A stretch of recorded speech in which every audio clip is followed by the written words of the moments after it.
Alrighty, guys. The long-awaited conversation is here.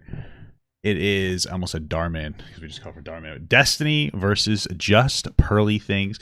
Destiny went on to JustPearlyThings recently. Had a conversation, and it's pretty cool. I will say that I think it's pretty cool that Destiny's been able to get in close with some of these manosphere guys. And yes, Pearl is a manosphere guy. It started with Fresh and Fit. He became buddy-buddy. And at first, I was very frustrated because he wouldn't push back as hard as I feel like he should have. But it seems like it was kind of like a little more... The more of the focus was getting into the community, getting people in the community to hear his message and respect him more, just so that, you know, he could jump at the opportune time, which was when Andrew Tate was getting so much heat. And now we're kind of in that... Destiny was playing a sly game.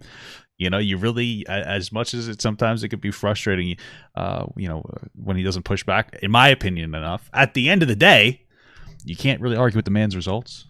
I've seen on TikTok, I see more Destiny-based videos against Manosphere stuff than I see Manosphere stuff. So, you know, you gotta appreciate it. But yeah, let's get this going. Excuse me, Destiny. Do me a favor, Destiny. Put your head back a bit. I want to see her call me out. Call me out on what I said. I said your faith was weak, right? Hey. Right, let's go there. You want to go back in the past and embarrass yourself again? Do you want to scream? Is this what you want? Let's go! We're on the street! On a whole, you might be an average person, but you're not going to perceive yourself that way because you push yourself forward in some areas that make you not average, and hopefully you're looking for other people to plug into that. It's called confidence. Those above average. You know what? Can I just add a comment? Okay, goodbye. Go. Okay, because... Damn. Damn, it's getting heated. Oh my god. This is what happens when you have an all-girls podcast, Destiny included, because that is a girl's name. And he should never live it down.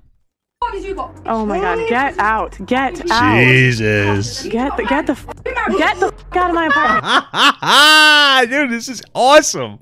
I'm sorry. You know what? I'm sorry, but it's funny. And I like that Destiny, like, he gets, when he goes in there, like, I think one of his agreements is that, like, he gets to also record whatever he's putting out there.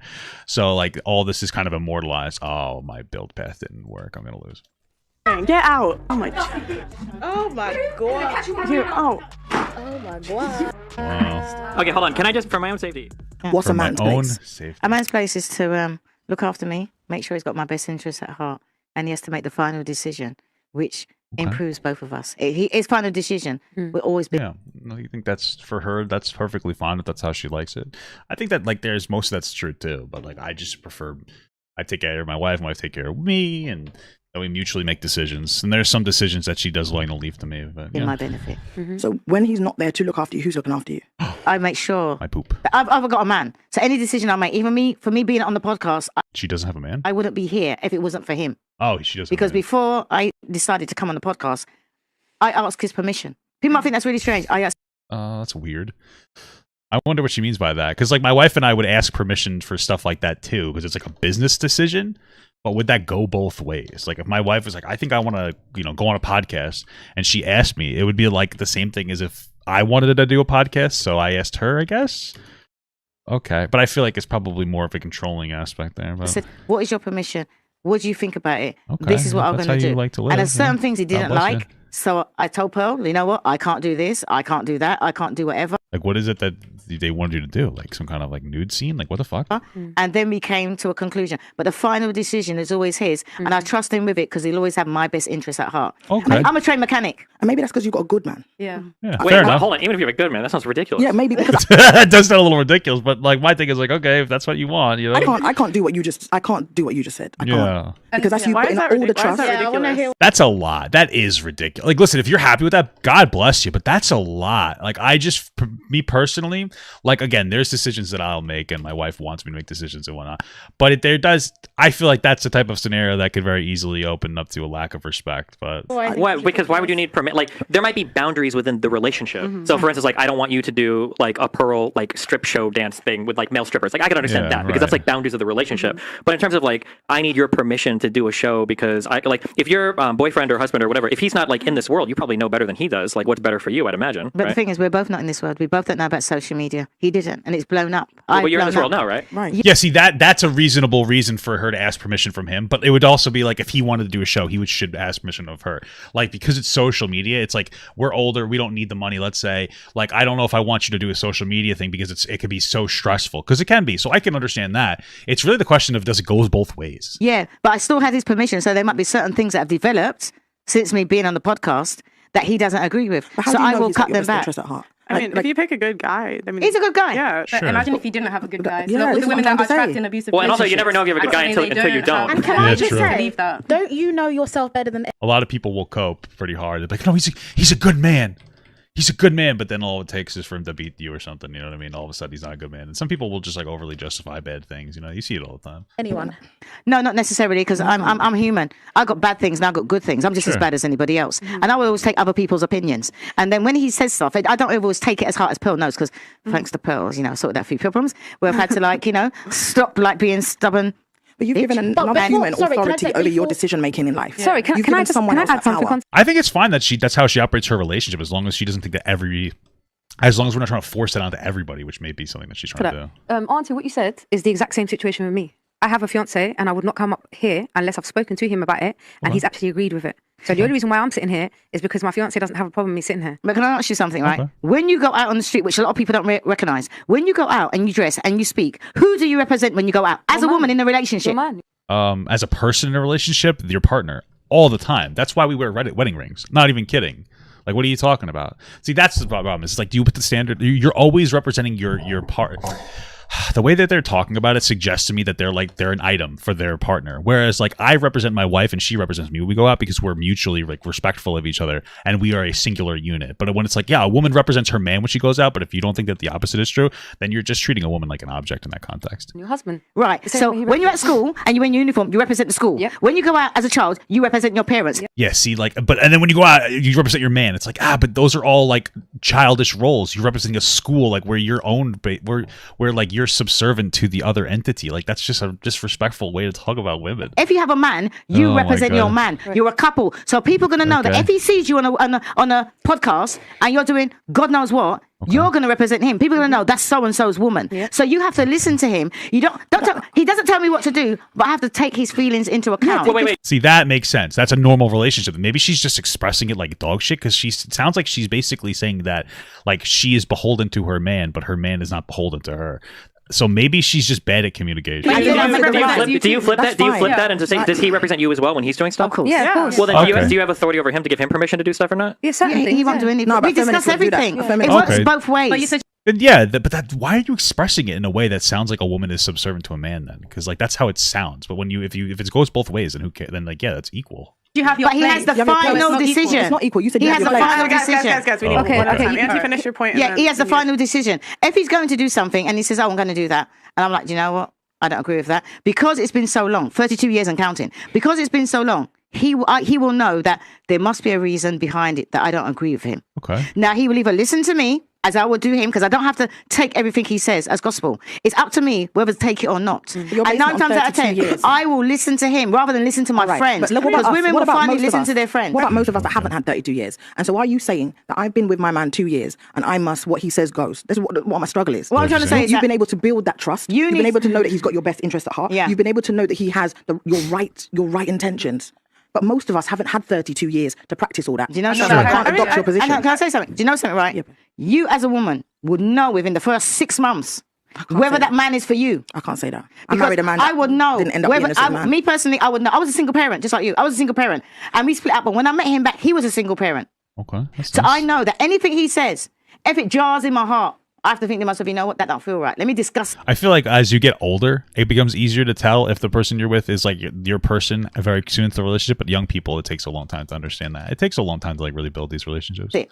But if I think to myself, I am not going to be at a detriment, then I'll go with it because it's not harming me. So if I think in my head as a woman that what he's saying doesn't benefit me or harms me. Papa, watching this during class. Love the content. Hey, happy birthday. Thank you. I don't know. It was my birthday every day, apparently. Also, pay attention to class, bro. Okay. I will discuss it. And then, because it's not the fact that, what he says goes. I will discuss it with him. And I want to hear where he's coming from. Because, all right, then, for instance. She's just like changing what she's saying over and over again. I think that she's just old and like doesn't remember what she said 2 seconds prior. You got a man and both of you have a favorite artist. Okay. And the favorite artist gives you 2 free tickets to go. And then your man looks at the ticket and says, you know what? You're not going. What would you do? That would just not fly in my relationship. Like, what would be the reason? If my wife, I should probably know this. I don't even know what my wife's favorite artist is, okay? But let's say her favorite artist. I just wonder, does my wife even have a favorite artist? I feel like she used to like that one guy, but I can't remember his name. Bobo Johnson, but then we saw him live and she didn't like him anymore. But anyway, let's say Post Malone, probably maybe her favorite artist. That's like her husband, she says sometimes, and that's when I beat her. Just kidding. If she got that and said like, "Oh, I have 2 tickets," like, and I said no, like, what? If I said no, my wife would just be like, "I wasn't asking." What would be my reason to say no? Like, what do you mean? I guess I could say no because she has a crush on him, but you know, I know that she doesn't anymore because she's in love with me. But like, what do you mean? Like, what would be the reason? That's fucking weird to me. This conversation couldn't happen with my man anyway. No. Honestly, I think the modern relationship is way too. The modern relationship I'm looking for is way too equal in terms of opinion and position. There's a conversation. It's about what's making me happy. And if it's taking my best friend to that concert, he wants to see me smile. He wants to see me happy. I would probably tell my wife she has to take her friend to the concert because I don't want to go to a Post Malone concert. See, that's where we would go. She's like, I got this concert ticket. Do you want to go? I'd be like, no, but you should go with your friend. Okay. Maybe I don't want to go to a concert. Like, my wife wants to go on vacation. My wife likes to travel. She likes like short burst vacations. She wants to just like drive like 6 hours and hang out. And I told her, like, yeah, go for it. You can go. I just don't want to go. I want to work. Like, I'm in work mode right now. Like, you know what I mean? I'm trying to rebuild my channel and stuff. And like, that's my priority. And she respects that. She can go on her vacation. She makes her own money as well. But, you know, I have no problem supporting her on that to make her happy. But as long as like we can respect each other's boundaries, like I need to work right now because the focus on work like makes me happy. That's it. Then we can like enjoy that. Like, it's just boundary setting. That's what's going to happen in that concert. But you didn't answer the question. So the question was, I asked you, what would you do? Is like when he asks you to do something that you don't want to do. No, or to not go somewhere that you want to go to. I will consider his feelings, but if it's in my best interest, I cannot put myself. The only man or the only being is God that can tell me by speech, by prayer, by whatever, by message. God says obey your man. The man's he's the my head. husband. The What I'm man's the trying to say. head. He's my man. He didn't put a ring on it. But That's what I'm saying about you should be with him until you put the ring on it. Right, but what I'm trying to say is, if I'm a feminist, what does it mean for me as a single woman? That's what I'm trying to understand from this conversation. Okay, so can I try to add a little bit of context on it? Because it's like so basically, what they're saying is, okay, so yes, working, taking out the rubbish, doing all of these things are seen as masculinity, right? However, I don't think we're speaking in that regard because obviously these are things that have to be done. You have to take out the rubbish, you have to work, you have to do these things. But I think we're, especially as a single person, however, we're basically saying, but you're still a feminine. That doesn't make you masculine. What makes you masculine is when you're like, so let's put everything in context now. So I made the same statement as Auntie, right? So I'm going to put things into context. If I wanted to go shopping in Tesco's, for example, I don't need his permission. Right. Because I'm going to Tesco's and I'm doing food shopping. If somebody invites me to a club or some kind of event, then I need to sit down and speak to him and explain to him where I'm going, what type of event it is, what kind of people are there. Sure, that's like, yeah, okay. I don't like, sure, I guess. You would have to have like a good reason to tell somebody to not go somewhere. Like if my wife was invited to a club, I mean, I trust my wife. I wouldn't be worried. But like, I guess if maybe they're worried you'd cheat on them or something. I don't even know. Like what? Okay, sure. All right, let's say for example, I put an outfit on and I put on a short dress. Yeah, that makes sense to me. Sure, I could tell my wife don't wear something so revealing because those are like, you know, that's my property, right? And she can say the same thing to me. That's fair, sure. And my breasts are revealing. Okay. Now, if he says to me, "You look nice, babe. Go out and have a good time." As soon as he's finished that sentence, me and him are done. Because me, I can't be with a guy like that. To me, that's a simp. Okay. What? What? So you're wearing an outfit and he's okay with you wearing an outfit, but he's too much of a simp. So basically what this woman is telling me is that she's testing the guy she's with by being like dressing too revealing and she's trying to like trick him so that she could break up with him. Like, well, you're a weirdo. Like, you're just undateable. Red flag. If a girl decides to dress too provocatively to see what your response would be rather than to just like be a fucking adult, then like why would I want to date that person? That's just really cringe. So okay. If my man or my husband says to me, you need to go back and you need to change because what you're wearing is inappropriate, Now, look, a lot of people will be like, no, why I can wear what I want if I want to wear, but you're not thinking, because if you're no, the funny thing is on social media, that's how it is. Like, oh no, I can wear whatever I want. In the real world, nobody, like every couple understands and respects their part. Well, they don't all understand and respect them, but it's a pretty general narrative that like if you're dressed in a certain way, like your partner has control over it. This is kind of a terminally online thing where, like, I know understand it's like I can wear whatever I want. This is like woke teenagers on TikTok. Like, you're wrong. Like, my wife is not allowed to wear whatever she wants, and I'm not allowed to wear whatever I want. Like, there's like it's a conversation about like the way that we want to portray ourselves. So going out with your husband, right, and you go to a club or a place and you're wearing a short skirt and your breasts are out, there's a huge possibility that you're going to put your husband in a situation. No, but he's next to me. My man is next to me. Okay, wait. Let me land. Let me land. Okay, so for example, my fiance, right? If me and him went out to a place, and he wouldn't let me wear that anyway in the first place, but let's say he did, and we went out to a place, right, and a guy comes and taps my bum. Well, why would he do that? Because they do that. Well, because I'm wearing a short skirt. Yes, yes, I've seen that many. okay, so if you wear shorts like that, they might touch your bum.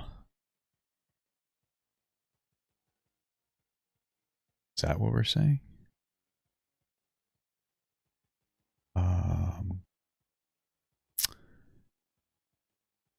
Okay.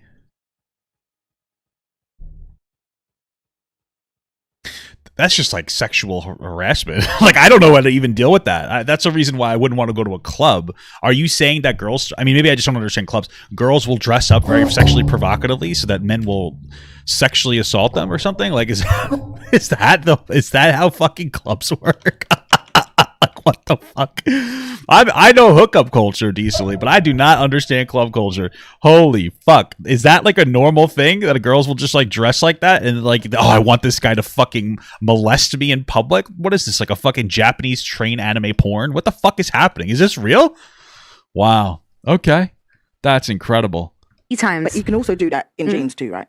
Yeah, but, still, it's less likely, right? And if he does do that, if I had a BBL, you will tap my ass. Not necessarily, but look, we have to go by intentions. If I can't CNC, but it's not like they know that you expressly were consenting to that. That's just like a weird unwritten rule. Okay, I would just never go to a club. Come to a place and I'm properly covered up jeans and a guy does that, he's getting smoked. Right? There's no ifs or buts about it because this girl is respecting herself. She's dressed up nicely and you've come out of your way. Listen, not for nothing. It doesn't matter how, this is like just weird language. No matter how a woman is dressed, it's never appropriate to walk up and just touch her ass anywhere. This is just bizarre. If this is how they do it at clubs, and like clubs are fucking rapey, okay? But like it doesn't matter what a woman's wearing. It doesn't give you the right to touch a woman. Jesus Christ, it's so weird. Yeah, and you've slapped her ass. Now, my fiance, if he was with me, right, and somebody did that, there's a huge possibility he's going to jail for life. But then you're wearing tight jeans. Why not wear this on long skirt in it? If you're going to do models, you can wear a long do what models then. Yeah, you can no curves, no nothing. That's what you should do then, because you're calling for it also with the little tightness. Okay, wait, getting away from the. We're not really calling it. Okay. Close. Hold on, getting away from close. You guys, this is what I'm so confused about. And Auntie, you kind of did it and then walked to a more agreeable area. You guys talk about things that are basic relationship norms, but you like frame them in the most toxic way possible. I don't understand. Yes, that is so true. Understand. So you talk about like if I'm going to wear something and go out to a club, my boyfriend, my husband, whatever, is going to approve of it, which. It, to some extent, like can make sense in a relationship context. That's totally normal in a relationship, yeah. But if you flip that around, if your boyfriend or husband says, I'm going to go out to party, and there's like, 10 girls there and like 2 guys, I imagine you'd have to okay that, right? You'd have to tell him whether or not you give him permission to do that, no? Yes. Okay so you guys frame these things like my husband is the ultimate authority and blah, blah, blah. But that's not true. For all of you guys, it's a back and forth. Yeah. Like, you're going to be okaying what he does, he's going to be okaying what you do. That has nothing to do with masculinity or femininity or anything like that. That's just like 2 adults having a relationship, figuring out what the boundaries are. True. Thank you. Yeah, so what do you mean by your place when you say auntie? Because what does he saying that it is an equal exchange of looking out for each other? No, I think when I well, with me, I'm different because damn, Pearl just can't get a word in edgewise here. I don't know, man. I wonder what the I don't really mean. What is the value that Pearl brings to a conversation? Like every time I hear her, she kind of like okay. Not trying to be mean, but every time I hear Pearl speak, it's almost like Pearl is a series of TikTok moments, if that makes sense. Like, there's never really, like, she doesn't usually speak in an extended period. It's mostly when she talks, it's to have a very based, clippable moment that people will usually just make fun of her for at this point because she says, like, ridiculous shit. Or she just gets bullied by her co-hosts into not talking. I'm not trying to be rude, but that just kind of seems to be the case. Sorry. You know, because all these other women are talking. I don't agree with them all, but they're strong. They're representing themselves. I can respect that even if I disagree with them. Pearl's just kind of waiting her turn, and she's never going to get it. So on her own show, but okay. If I'm going to wear a short skirt and something sexy, I'm always going to wear it with my man. Inuma super chat Mostly I $5. Thanks, brother. Most of the red pill ideology stops having any meaning when you are in a relationship with an adult. Yeah. True. That's why you just always have to date kids, guys. If you are in a red pillar, okay. That's why all the older men are always like date 18-year-old girls. I'm 40. We're at home. They're so supple.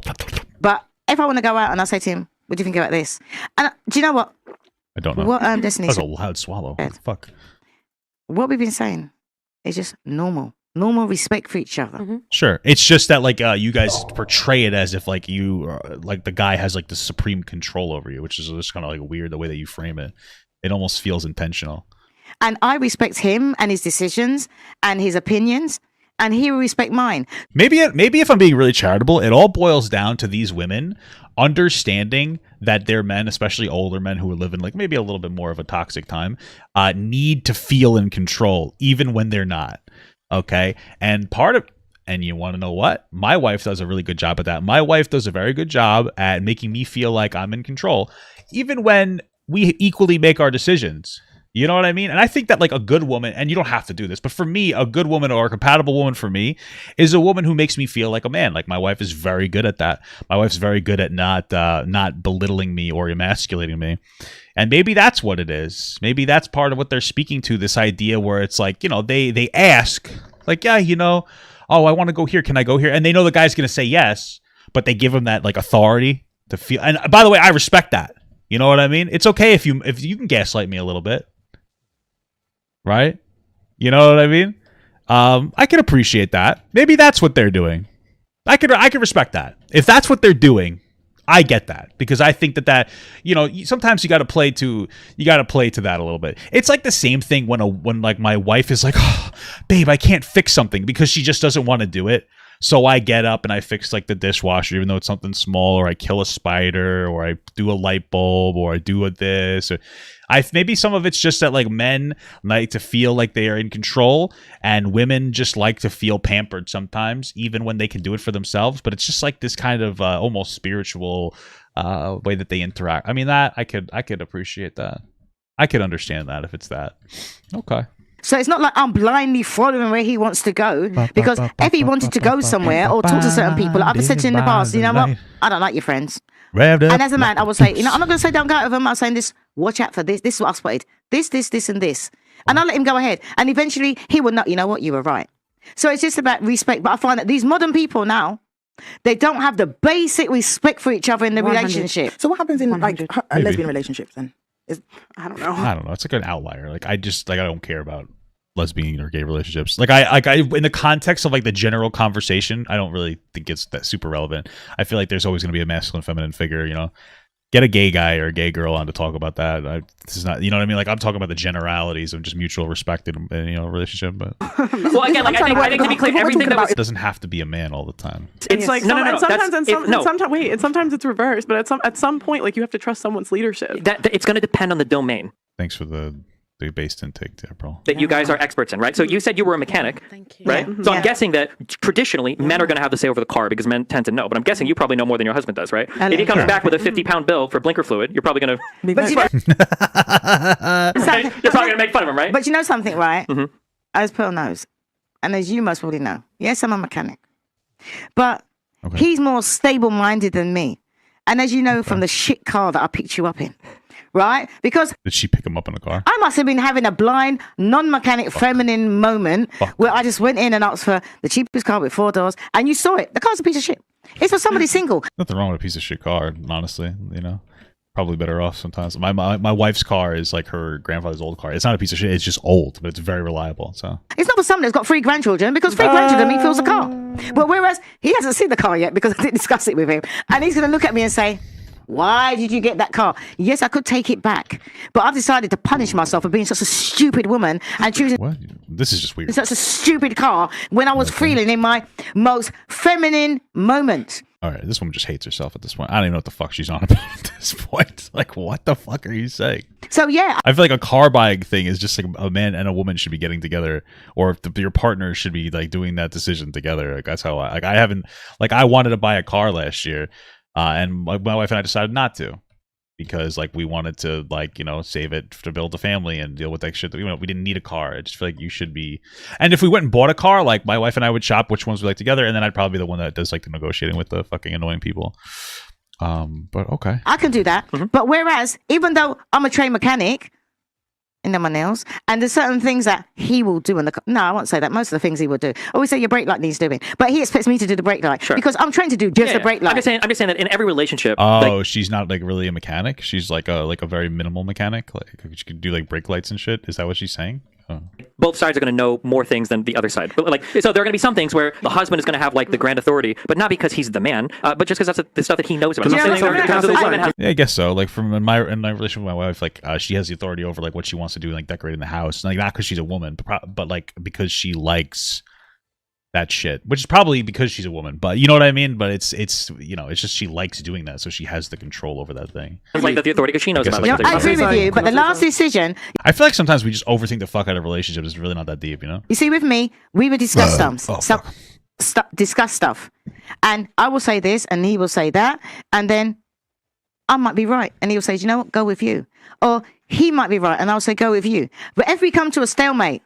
Me, I will say, do you know what? We're going to go with you because the decision is all yours. Because if the shit hits the fan, me as a bitch woman, I will say, do you know what? You made that decision. A bitch woman? What's up with this? What's up with her? It's like just disrespecting herself. What the fuck? So the final decision is always his. Whether he agrees with me or whether I agree with him, I prefer the final decision. Me too. Final decision in my relationship is always mine. I just also have to deal with the consequences of pissing off my wife. And so since I don't want to do that, I make the decision that that's right for us.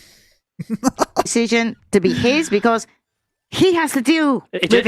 I just think personally the ideal situation is when you're with a guy that you can trust his decision making. Wow. Holy fuck, Pearl. Like that's so amazing. No kidding. I think the girls that I see where they wear the pants in the relationship, they're miserable. What girls do you see wear pants in the relationship, Pearl? What are you talking about?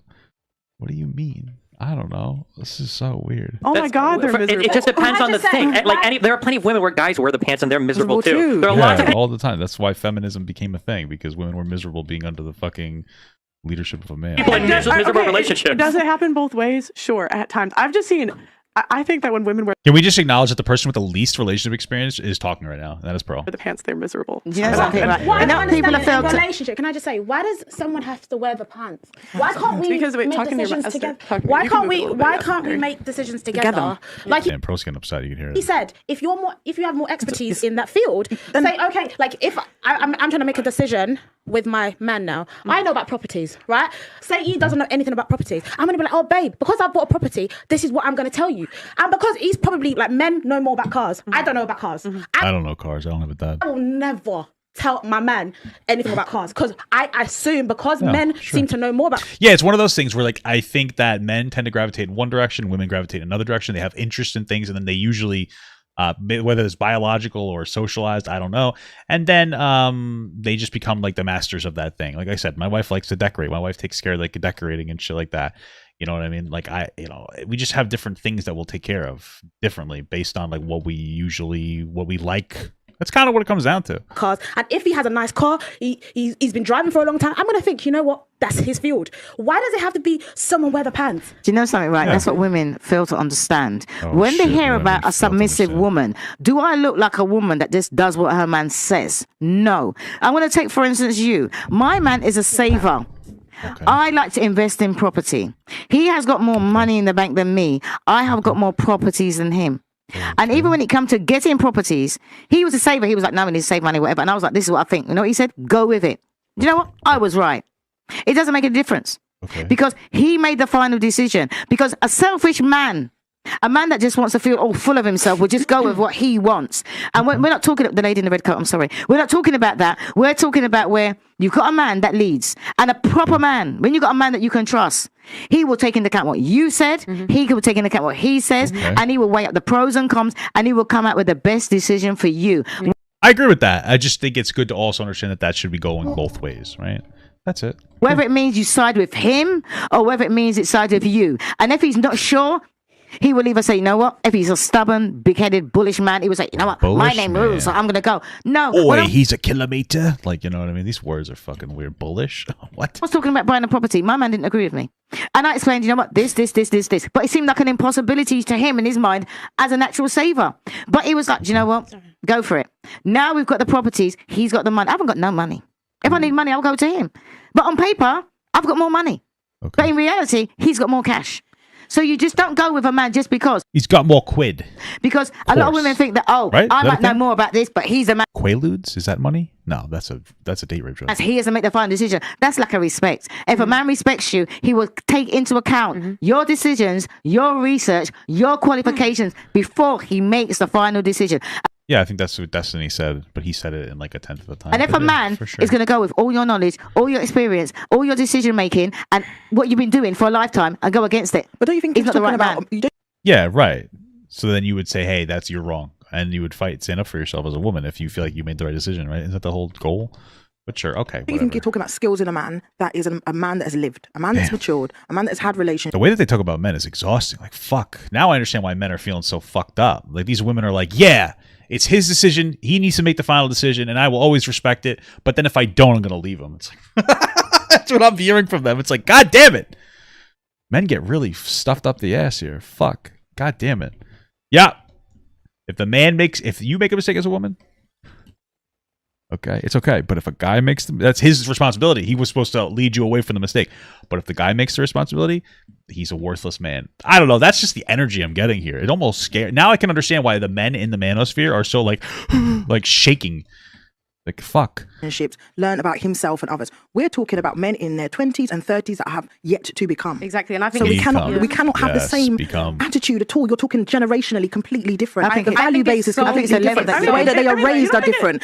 Your expectations for Oh, our Pearl tried 2023 again. men that have been raised with sometimes very little foundation. Oh You're my expecting God. so much for them to have all of these qualities that your man of X years and X age and big age are having. I don't just think say they can be something? compared. I think the point is to pick a good man that you can trust to 100%. lead But it. Pearl, come on, girl. That's what you were begging to say. I think you're supposed to pick a good guy.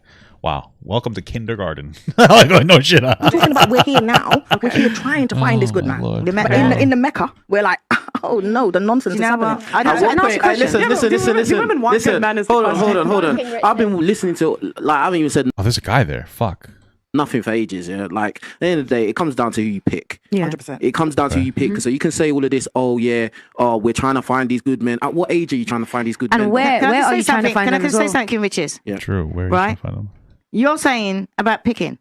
The problem I find nowadays is that the women's picking. Don't let the women pick. The men's supposed to pick. You're supposed to pick each other. What are you talking about? The fuck are you on about? That's No, what I'm the saying. problem. You're supposed to mutually pick each other. What? The problem men's is supposed to that pick. A men is. It's what Camilla. Yeah. Yeah. The problem is at 25 there are no men like this. Okay. If you're a 22-year-old True. woman, you're not gonna find a 25-year-old guy that's ready to take charge and lead everything. That's not you're- true. That is true. Almost 100%. Listen, here's the thing. Especially in our Western countries. First of all, people are immature. I think men tend to mature a little more slowly. Okay, because men are better and they take longer to mature, like a fine wine. Okay. It takes a long time to find a person who's like emotionally mature, and that takes a long time. Between the fact that like people age slowly and it takes up to 25 to finish that developmental period, on top of the fact that like in our society it's very difficult to find like a decent job nowadays because there's a lot of wealth inequality, blah blah blah blah. We don't have to go into specifics of that. It's gonna take a long time to find a matured man. Okay, I'll tell you, for me, and like I have my own issues that I'm dealing with, like, you know, like whatever, like neurodivergent, ADHD, whatever. But they are things that like had an impact on my development, my maturity, my difficulty, and you know, it took a while for me to mature. I would say I probably, and a lot of my maturation really comes from, I think, my wife as well. It takes a long time to find somebody. Like I feel like you have to be in your 30s as a man before you could really trust that person to be making like the right decisions, because you have to have emotion. In order for a man to make the right decisions for a woman, he has to have emotional intelligence, which men in general struggle with, and it takes a long time to develop that empathy. And it takes, I think, a good woman to help you develop that empathy, right? So like if you find a guy who's like you feel like you could trust to make decisions for you, it's not going to be until they're in their 30s. It just takes, you have to find a mature guy. You know, it takes a while. It just takes a while. So no, that is not true. that is That's not true. absolutely true. That's absolutely true. No. I'm so sorry. No. I know there are a lot of children on this panel, but you're not going to find a 25-year-old guy that has all of it. When the average kid gets out of school today, like 22, 23 years Not in old, England, no. you thinking when in England you finish college? But wait, 18? it's not just about finishing college; it's about finding a good job. So Oh, you don't. University? University No, 25. university. University. Okay, I'm sorry. We call it different things in America. Yeah, if in university if you finish that at 20 to 23, there's no way. 21. But that's if you do a 21. full degree. There's no way. Mature students, you can be At 24, 25, as a man, you are not going to have all the faculty that you will when you reach 30, 35. You don't True. have that Yep. lived experience yet Right. to know what it's like to lead a household, to live a life, to exist in like the world, and to navigate it in a responsible Sorry, way. I I disagree think with you. it's so I disagree. funny I'm gonna be honest with you. I feel like you just can't disagree with it because it's just a fact. that you guys are the first Yeah. ones to say Sorry. that we have too high expectations, and then come and tell us that we're not picking the right men and that we're just picking What's up? irresponsible You men. could, Like, you could let's see date, the you could, psychotic you could date an older guy. If you think that you need a 35-year-old guy, go That's a date quick one. fix. You could. So, Quick but fix. Nah, I'm all right. come on, Sure, man. I guess. What did you say? What did you But then say? that doesn't I want fix a it. young, Okay, wait, fix wait, it. I want a young man just like myself, so we can relate together. Again, like I don't want a leader. So relate and struggle then. You keep you I guess. Well, she wants somebody her age, which, like, yeah, you're gonna have to, you know, if you find somebody younger, you're gonna have to find somebody that you can grow with, and you have to set your boundaries with them and hope that they respect them. And if they don't, then you like leave them. Sure. guys keep talking about how you need a man to lead. Yeah. I already know myself. I'm an adult. You know, I've spent a lot of time with myself. I'm in tune with Me too. I'm jerking off. myself. What I want is partnership. Yes, my love. I want a man that we can actually share I'm there. experiences together rather than a leader. Yeah, I think the problem is when I listen to Pearl and Rich and Auntie, no, a little bit, mainly you two guys, it feels like you guys are saying that women need to look for fathers. That's what I'm hearing. Shit. That's funny. Wait, he's kind of right about that. That's very funny. Yeah, I guess so. They are saying that they need to find. Well, we have a lot of people with daddy issues now. So listen, ladies, if you're looking for a dad, it's easier to find than ever before because boys and girls have fucking daddy issues and they just manifest themselves differently. I have daddy issues. My father wasn't there for me. My wife has daddy issues. You know, her father, he struggled differently. It's something to get into, but it wasn't there for her as well. And they manifest in different ways for her. It's looking for, in some ways, like some of that fatherly role, not in a gross way, you fucking losers. But in my way, I guess of like trying to overcompensate for the lack of a father I had. I don't know the specifics. I'm not a super smart guy, but like, yeah, you could find that, you know? I feel like that's always kind of been that way, all jokes aside. You know, I feel like it's a responsibility of a father to teach a man how to be a man and teach their daughter or teach their son how to be a man and teach their daughter how to be treated by a man. And then like a mother does the same in the reverse, right? I guess it's always kind of been a thing, but it is kind of funny. Can I say something? Can I just say something? When I met my man, we were both in our 20s. Thank you. But in the We're both in our 20s. Right. In the And the 80s. thing is, it's in the 80s. But if you had the same standards now, which I have met some really good young men 100%. that had the same standards as my man have. But you know what? The women don't want them because they're average men. I wonder what standards she's talking about. Well, all your The women videos, want Sucks for those women, I guess. everybody's videos. The women want says above that we have too average. high Auntie, can I standards. add something So what onto is that? it? I feel like everybody wants like above average, like I guess, right? Like everybody wants somebody, like nobody wants to feel like they're settling, but that's like how compatibility works. Like, I mean, like I guess myself or my wife could do better than each other, but like we don't think we could because we're compatible with each other. You know what I mean? But there's guys that make more money and have bigger wieners than me, and blah blah blah. You know what I mean? But it's really.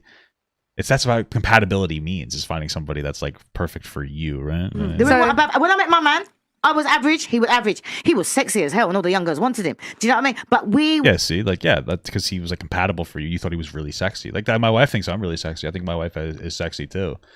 His big titties. I'm sorry, oversharing a little bit.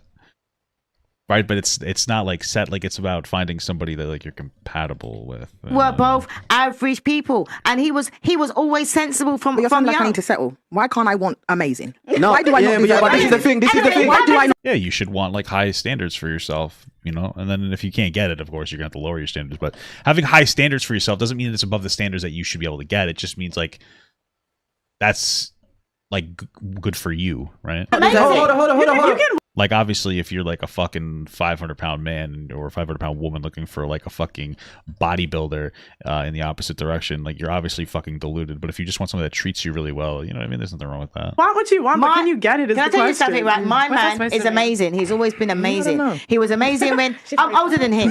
He was amazing when he was young. That was a bit shady, pal. And he was amazing old. Shady. It's like, Damn, this is going out of control. it's like, well, like, why aren't they perfect? True, everybody does think I'm sexy. It's like, I didn't no think one's perfect, but it's like everybody saying I need to have it as average.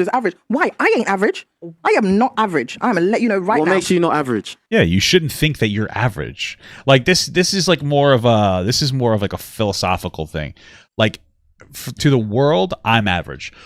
I know that I'm nothing special, right? To the world, and that's how I operate. I don't treat anybody as less than me, except for Italians, right? No, but to myself, I'm the greatest person in the world, second only to my wife, right? I'm second to my wife, right? That's a moral philosophy that you should all. It's called confidence, and if you don't have that confidence, you're gonna have a hard time in life. You need to be a confident person. Because if I look at my age mates, my successes, my achievements, my personality, my drive, my motivation is unmatched. Can I just say something for once? Are you a single parent? I am a single You're parent. average. I'm average. I'm average. Can you ask me why I was a single parent? No, can you ask me why I'm a single parent? I'm a divorcee first. I'm a divorcee from a man. I was a single parent. But you assume why I'm a single parent. You think I just woke up and I bred and I'm a single mum. That's not how it happened. I'm not assuming that. I did all that. I have no idea where this is going. Can I come really quickly going back to what we were saying before? Just that because sometimes as a single parent, because you've been in the relationship, you've been there before, you've got different expectations. No, I'm saying I didn't start as a single parent. I met my husband and I had a child. Nobody meets as a single parent. I really don't like the way you guys are stupid about single my man was a single parent. No one meets as a single parent. My man was a single parent. Okay, what's happening? And against the women, my man was a single parent too.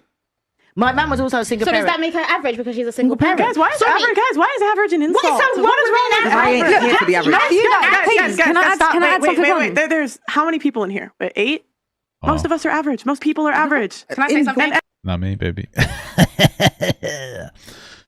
Never strive to be average, guys. Okay, always be the best version of yourself. Okay, if you are the best version of yourself, you are not average. Just keep that. You need that confidence, because if you don't have confidence, then you're going to get crushed constantly. Okay, if you don't have confidence, you will get crushed in life. People are going to be, if people can find out they can put you down very easily, they're going to fucking destroy you. They're going to crush you. You need to have the confidence. And when you talk about drive, that's not things that men look for. I'm not looking for what men looking for. I'm looking for. These are the men look for drive. It depends on the man. Okay, so when you speak about average, right? Because remember, everything we speak about needs to be within context. Definitely. Okay, so when you spoke, you said compared to my peers, right? Yeah. So my age mates. so maybe compared to your peers, you may not be average. But that's what that was my evidence of why I'm not average. However, if we go to another context, right, and then we compare you to people like Rihanna, Beyonce, who are 1 in 9 billion. Hang on, right? Because you're not. If you 1 second, you can, because I'll tell you why. Let me explain. Like, why are we focusing so much on just trying to make people feel like average? It's weird. Explain why, right? When you meet a guy, right, you can be very pretty, you could be very attractive, you could be like all of these things, right? But he will still look at you as average, because if a guy looks at you as average, it's not the right guy. If a girl looks at you as average, it's not the right girl. You want somebody that'll gas you the fuck up 24/7. Okay, maybe not that often, but you get my point. Okay, my wife makes me feel like I got a burp. I don't feel average around my wife because she gives me like a confidence boost, and I would hope that my wife doesn't feel average around me. If she doesn't, I'm fucking failing as a husband. So, yeah, I feel like these guys just don't understand relationships very well. Look, there's always, it depends what you compare the average with. Okay, so like you said with your peers, you can apply that to that. But if you apply average on a larger scale, okay, where people are millionaires, people are mad famous, millions of followers, they all look at you as average compared to that person. Do you understand what I'm trying to say? Percentages, though. No, but we have to look overall, because you got to remember, people are being brainwashed out here. They're looking at Rihanna, they're looking at Beyonce, they're looking at all of these people. I mean, you're the one comparing people to Beyonce, so if anybody's brainwashed, it'll be you, no? The whole thing is if you don't mind, can I just finish what I was saying? So that's the first thing I was going to say, is in context, right? Who you're comparing yourself to. Because nowadays, guys are looking for girls, the majority of guys, because look, I'm a woman, right? But all my life, I'm road, I'm hood. All my friends are savages. They're all road man. I don't chill with girls. I've got one female that's my friend. My friends are males, so I hear them when they speak. This younger generation, a lot of them are actually looking for girls with money. That's what they want. Girls with money, girls with cars, girls with like that's how they're thinking now. Their thinking is completely different. So well, yeah, you kind of need somebody who works. I don't know about with cars. I don't know what the fuck you're talking about there, but a normal basic 9 to 5 working person or working class or what is average to them. It's average because they're seeing these things every day. So that's the first point I wanted to make, right? The second point I wanted to make is people are like, oh, the man should be in control. The man's you have to listen to the man, and the man's got the power. But really and truly, right? If you're married, right, or you're in a serious relationship with a man, you're the one that's in control. You're the one that's in power. And I'll tell you why. Because when your husband respects you, right, he'll do anything for you. Yeah, but that goes both ways. You ring him and say to him, look, I need milk. He's dropping everything and he's coming, he's bringing milk. If you ring him and say to him, I need this, or something's happened, or he's coming running straight for you. So really, you're actually in control. As long as there's respect there, right, and there's the love there, and you're playing your role and he's playing his role. They say that a woman is the neck to a man's head. So you can turn his head whichever way you want to turn his head. You just got to know how to. What were you going to say? You want to say something? I really hate how being a single mother diminishes your value as a human being. How you can go from a 10, suddenly everyone's like, oh, now you're 5 because you're single. But that says. I mean, listen, man. I that's one of here's the thing, okay. So my mom was a single mother. When it comes to the dating market, being a single parent is always going to give you an additional stressor. It's just a reality of life. Nobody should look down on you, but it's going to make you a little less dateable, especially single women. It's really interesting, but there's a statistic that talks about how single dads are better parents than single moms. And the reason is because when you look at the outcomes, the children perform better. But when you look into it a little more deeply, it turns out that, for one, men obviously make more money generally speaking, which explains some of it. But then additionally, something that you should keep in mind is that women are more likely, so these single parents doesn't mean that they don't have relationships with other people. It's just not a relationship with their spouse or their former spouse. Women are more likely to co-parent. Single fathers are 3 times more likely to have women in their lives that will co-parent than single mothers, right? And I think that part of that's because of one of the, frankly, beauties of women is that they're more willing to take care of somebody else's kids than a man is willing to take care of somebody else's kids. So that's one of those things, man. It's one of those things as well. Something to keep in mind. Nothing about who you are as a person. This is nothing about your mastery, about your talent, about the discipline that takes to get you there. But now because somebody, because somebody now has disrespected, that don't matter, bro. That don't matter, bro. That don't matter. I want to hear what she has to say. How you can go from a 10, suddenly everyone's like, oh, now you're 5 because you're single. But that says nothing about who you are as a person. This is nothing about your bed super chatted $4.99. Sadly, these women are perpetuating these gross double standard ideas that women shouldn't be valued based on their success, only their looks and past. True. That's why we know Kermit likes big girls like Miss Piggy, big strong women. Yeah, I guess unfortunately they're just gonna end up being the ones that struggle to find healthy relationships. So. Mastery, about your talent, about the discipline that takes to get you there. But now because somebody, but those things do matter. It depends on if you have a more mature man, then he'll respect those qualities more. I'm at a point in my life because I'm older. If somehow my relationship didn't work out, which it's going to, I could date a woman with kids and it wouldn't matter to me. I think that there's a level of maturity, especially for a guy, when it comes to taking care of kids. You know what I mean? Somebody else's kids. Because I can understand as a man wanting to pass on my seed. But, I think with time comes on, you get a little more empathetic and understanding. So that don't matter. That don't matter, bro. That don't matter. Listen. At the end of the day, yeah, you have to just respect what the market wants. What? At the end of the day, do you know how much man want a single mom? Let me just finish because I'll let you lot talk. Do your thing. I will do my thing. He let them talk. He didn't listen to them. He let them speak. Because he's a fucking man. And he lets these fucking bitches talk, dude. He's a fucking man, bro. Yeah? At the end of the day, if you don't care what the market wants and you talk and you tell yourself, oh, I'm not average, bro. You're just going to continue losing, bruv. You should maybe understand the market. Guess what? Coca-Cola understands. What are you supposed to do? Kill your kid? I have to understand the market. If I want a husband, I'm going to have to kill my fucking child so that I can have a man in my life. I'm going to kill my fucking kids.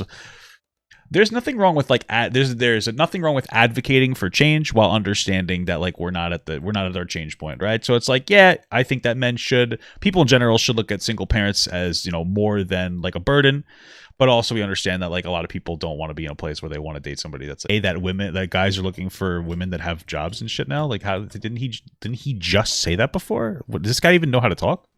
The fuck? I'm sorry to say, like you're saying, oh, but single mother diminishing who you are as a person. No, you could be a great person and be a single mother. You can be an excellent person, but at the end of the day, the market, for the most part, is not going to want to couple up. What market? It depends. What do you mean the market? What market? What's the market? You're not my market. The man in his 40s. Men. I said men. He's not my market. I said men.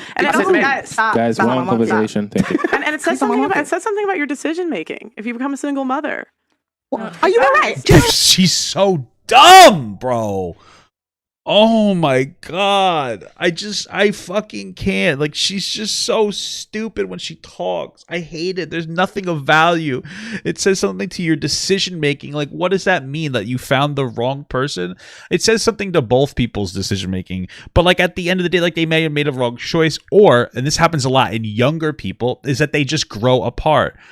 If somebody goes, are you all right? Right? Like, this is very common for people when they grow up. Like, let's say you meet somebody in your 20s and like you are perfect for each other in your 20s.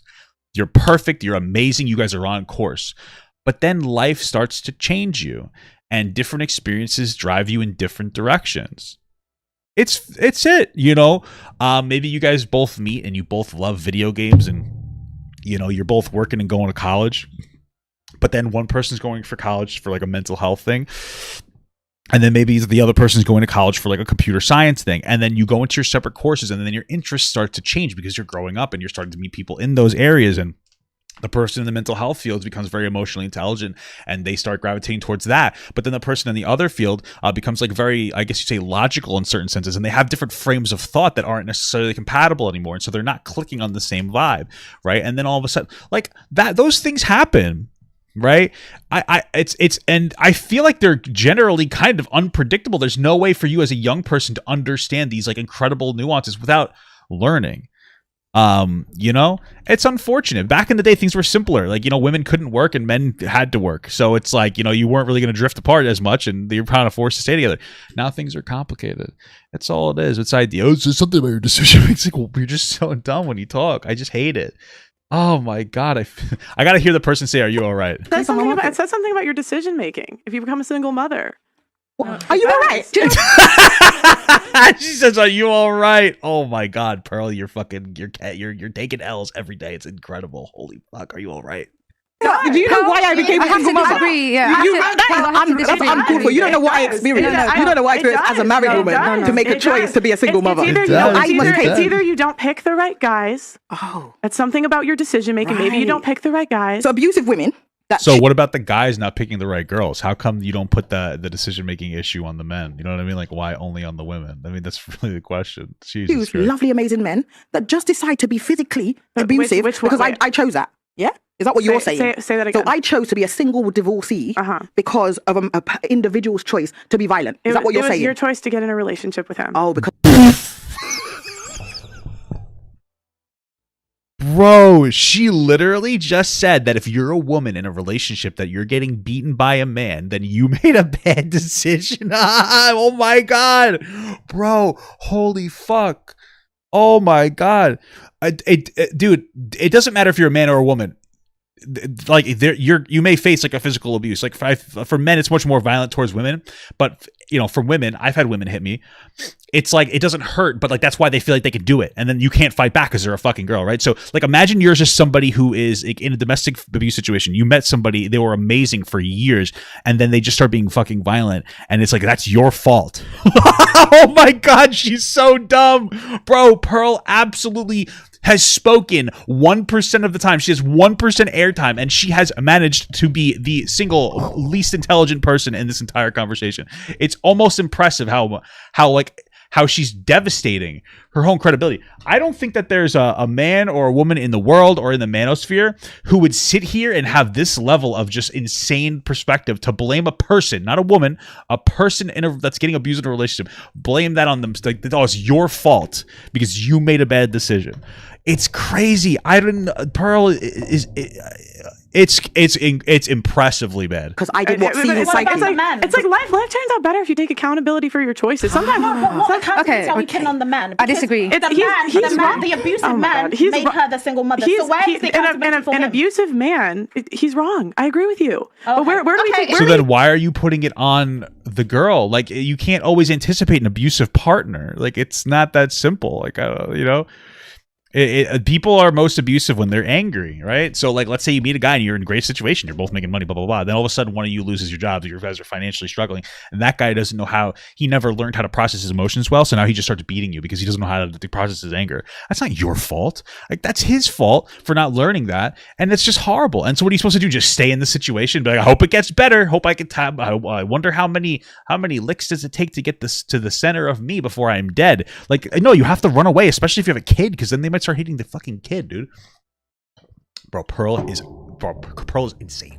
Where do we take accountability for the fact that, like, you pick the men? So maybe. Sorry, Pearl. Can I have to say I disagree with you there. I definitely disagree with you there. I see the manosphere women are disagreeing too because they know she's so fucking stupid. Oh my, she's so dumb. Oh, this is so bad. Holy fuck. It's almost funny because, like, bro, you know, these really are the decisions that you make in your life where it's like, yeah, this is, like, your audience is they're the only people saying, yes, Pearl, so you're speaking facts, are abusive people. Okay, that, like, want to put off all the responsibility onto the person that was abused. Nobody's like, yeah, you know what, this Pearl, holy fuck, you know, she really is she's fucking based. Except for those people, bro. This is actually impressive. And I'll tell you why. Look, I'm 38. I'm not a young girl. I've been married and I've been divorced. I've got experience. I've had a kid. You know, I've been there, I've done that. So if somebody gets married at a young age, right? They're young. Right? So they're not that clued. Right, look, let me start from the... Look, we always talk about a problem, but we never ever get to the core of why that problem occurs. But everybody's young. Everyone's young. No, wait. As a young girl, I'm sure you'll all agree with me, okay? As a young girl, we are brainwashed. We are sold a fairy tale, right? We are all thinking, oh, we're going to wear this white dress and we're going to get married, we're going to be in love. No, we shouldn't have been taught that. We should have been taught the realness. Marriage is very hard. It's a struggle. True. You've got to make sure you know who you're married. Look, and also, people change over time. True. Somebody you can marry them, and when you married them, they were okay. And over time, gradually, they got mental breakdown. They became a psychopath. They became antisocial. But again, we all grew up in the same society and people have different outcomes based on their choices. So if you make a choice... Yes, that is true, but there are some choices you can't anticipate for every single parameter in your life. You can't anticipate for, like, somebody to lose, like, their 20-year career job and then not know how to process their anger, so they start violently beating you. Like, you just can't make that decision. It's impossible. Can I finish what I'm saying? I think what you're saying, everything that we say has to be within context. You know, some people might get married. What's up, Charter? How you doing, brother? And the husband dies, and they become a single mother. You know, but we're not talking about exceptions. We're talking about the rule. Are the majority of single mothers widows? No. But does it go the other way? No. Does men's value diminish when they become... No, it doesn't. No, because they can just get up. It does. I don't know what, like, bizarre world you live in. A single father's value diminishes as well from a relationship perspective, just not as much as a single mother's, because women are more willing to be with a single father than men are willing to be with a single mother. I don't like that when we talk about their value diminishing, because somebody that's a single parent isn't, like, reduction in value. It's just it's difficult to find a partner that doesn't speak to your overall value because you have struggles finding a partner. Like, I don't like the way that we talk about it. It's like we're commodifying people. Like, it's gross. Like, it makes it harder. But you don't have to say somebody is less valuable, okay? Because you want to know what? There might be a guy, there's guys out there, I'm sure, people out there that don't want their own kids, that want to marry single parents, and they find those profoundly valuable because maybe they have issues, like maybe they have physical health or mental health issues, they don't want to pass on. Maybe they have fertility issues, you know? And I just don't like saying value is so disrespectful to talk about people like that. Like, let's just chill out and say, like, it makes it harder. But to talk about it as, like, a lack of value, I just find it to be... I generally like to operate with respect first, and it just comes off. It's just, like, disrespectful, bro. Like, take it easy. You don't have to say somebody has less value because they're a fucking single parent. They have different value, right? Then they're going to have different struggles. And you don't have to be with them. I totally understand that. That's a lot to ask somebody to be the parent to somebody who isn't biologically yours. I totally get it. But, like, value, I don't know, just kind of yucky. And they can go and remarry. For me personally, I'm not into the guys with kids. It's not my thing. But in general, no. I mean, most guys I know that have kids say it helps them in dating. Girls like it. Yeah, no, you just all the time. Most people agree with me. Most people this. Most people, yeah. Most people. She just keeps saying most people. Like, what are you talking about? Most guys, it helps me. What guys do you? I feel like you just don't like. What was she saying before? Where she's like, most people this. She just keeps saying this like weird anecdote that I feel like it's just weird. But okay. Just get up and start all over again. He can. So literally... there's no accountability when it comes to men, but as soon as it's not about accountability. It's about outcomes. Like, what outcomes do you get? And the outcome is that single mothers have a harder time in dating than single women. That's the outcome. And the outcome for men is oftentimes when men, not always, but oftentimes when men have kids, their outcomes are better. They get more girls because women like to see. Their outcomes are better comparatively, but they have an easier time finding people when they're not single parents. But okay. That can take care of a kid. It signals to us that again, it's not my thing also, personally. Can I add on to that? Because I am, I'm single mother, but I'm engaged, I'm getting married. However, before I got engaged and it was me and my child, it is, so the guy, he can just literally leave and go and start a whole new life, remarry, have a kid. You, however, he's not going to take that kid with him. That woman doesn't have to worry about that child. You're the one who's going to keep that child with you 24/7. So if you try to decide to date, right, it's not as simple. You can't just go out and date. You got to think about your child. What she's basically just saying is that it's easier for men to walk away from their child than women, which I think is definitely true. Hey, thank you so much for the small cut angry toast. Just Pearly Things is a 10 out of 10 in my book. Very true. I respect that. Phenomenal. Especially if it's a little girl or a boy. You got to know who you're bringing to your house. You got to know who you're bringing around your child. And then, like, say, for example, you're like, even when you're married, it's the child's own father. He starts to get jealous of that child. He'll start telling you, oh, I'm not getting any time anymore. So how do you think a guy... maybe. I don't know. I can't speak to that. Who's not even the father of that child. I would imagine it would go both ways if that's a thing, I guess. Is going to feel... Would you want your brother to date a single mother over a single woman? I wouldn't care. What a dumb question to ask. Like this shows the true disrespect because there's lack of understanding. Who cares? Like if I had a brother and they were like, oh, I met this single mom, I'd be like, okay, here's my advice if you're dating a single parent. Just take it slow and be respectful and make sure, because it's not your responsibility to be a surrogate father right from the jump. And don't do that because you don't want to confuse the kid. So let's say you're dating a woman and she's let's say she's 25 and she has a 3-year-old kid. There's nothing wrong with that. God bless you. Just be careful to not get too attached to that young child in case it doesn't work out, because that could be very confusing. But who cares? If you decide to raise somebody else's kid, or let's not even say that, if you decide to take a child on to be your own through that choice, God bless you. That's an incredible thing. What kind of this is like the dumbest fucking gotcha dunk that she's attempting here. What just a disrespectful idiot. Okay, hold on. All else equal, everybody wants a person without a child versus a person with a Yeah, child. true. That's going to be true, all else equal. The reason why men tend to get away with it more than women, because women are often the ones taking care of the kid. Now, you might think in your mind, well, I know some single dads are really successful, but single dads that fight for custody is already a minority of a minority. So you're already probably selecting for pretty successful guys. So I think single dads, say that again? Single dads that are fighting for custody of kids who can take care of their kids, you're already selecting for a pretty rare guy. Yeah, right, because they don't typically win. No, because they don't typically fight for it. They usually just run. But the reason is, I've talked to different attorneys about. No, they don't fight for it. Sorry, I'm gonna trigger. There are some incredible men who want their kids and they want to be in their kids' lives, and I think that there's no greater man in my book than a man who fights to be there for his kid, and I mean that genuinely and tremendously. But the unfortunate reality is that a lot of men don't fight for their kids. And it's so sad. And part of it's because when that baby's growing inside of a mother's womb, that's a child to the mother. And it's not so much a child to the father until they start bonding with the kid outside of the womb. So it takes longer. But this is just the reality. When you have a baby growing inside of you as a woman, you're if you decide not to get an abortion, you're there. You're like, this is a kid. This is my kid. And I have to take care of it. A guy gets the opt-out up until birth for the most part, even after. But, it's not a kid to them. There are so many single fathers who are getting fucking decimated by the system, absolutely, but it's because of weak, pathetic men that don't want to be in their kids' lives that the system is biased towards women, because women tend to want to be with their kids. My mother is a single mother, or she was, well, I guess she still is. And her advice to every single other single mother was to give the father the custody that he wants to get. And 10 times out of 10, they all give it up. Okay. That's just what happened. It's so unfortunate. And the bar is so fucking low for men. Honestly, I'm not trying to be an asshole, but I think like I said, it's tremendous if you want to be in your kid's life, but how low is the bar for me to sit here and say that I think it's an incredible father is a father who wants to be in their kids' lives? The bar is on the fucking floor. for father, and I'm not trying to be rude. I'm just saying, it's just like it's horrible. Like it really is. You know, there are more dads who don't want to be in their kids' lives than there are, or there's more dads that just want to walk away than there are dads fighting to be in their kids' lives. You know, and it's a lot messier than that. A lot of times, people, mothers and fathers will fight custody battles to get back at each other and shit. But this is just the truth. And the reason most attorneys will tell guys not to fight for custody because it's so expensive. No, they don't. I've talked to the legal attorney. They tell them not to fight because oftentimes they won't win. Because when a court is trying to figure out who's going to get custody of the kid, it's very expensive. Yeah, sure. A lot of times it's like, do you want to waste your life savings when you're most likely are not going to win? No. None of this is true. First of all, that is what a dumb non-human factor. Even if that was true, you'd be a worthless father not to sink your entire life savings into being with your kid. I'm just telling you.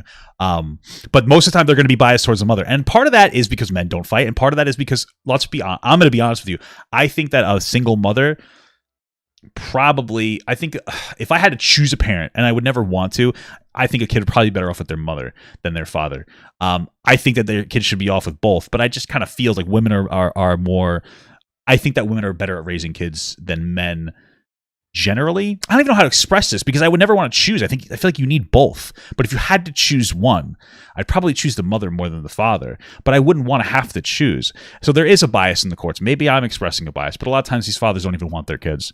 Okay, hold on. You can look up all the numbers and all the stuff if you want. The reason why men typically don't fight is because because if they fight and they're in a bad place to win because they haven't been taking care of the kid, they're not going to have a good outcome from the judge. When the judge is looking, let me finish the point. When the judge is looking at who gets custody, it's not about who puts up the better defense in court, who's got the more expensive lawyer. It's who spent most time with the child. So if the mom has spent 95% of the time with the kid, doesn't matter how much you pay to a lawyer, you're not going to win custody. She would do it. She's a housewife. That makes sense. Yeah, that actually makes sense. Yeah, okay. And men do fight for custody, they win 60% of the time. But the problem really? Not going to win custody. She would do it. She's a housewife. When men do fight for custody, they win 60% of the time. But I'm sure that's true. They probably just don't get exact equal custody. I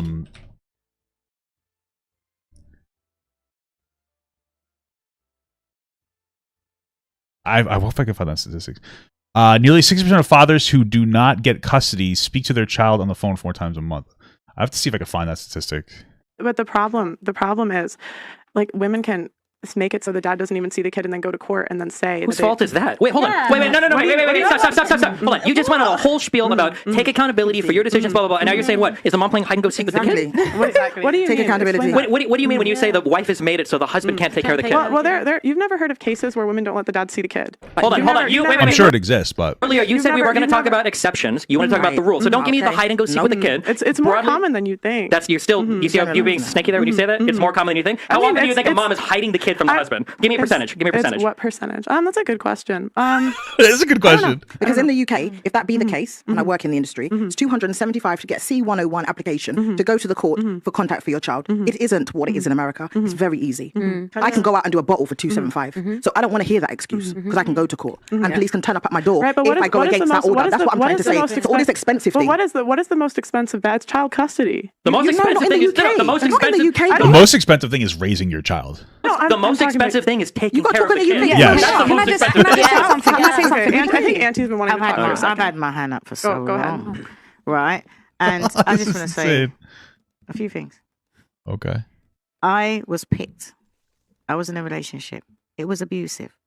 That's terrible. And nobody can't tell me that. With hindsight, you can't see that there's loads of red flags.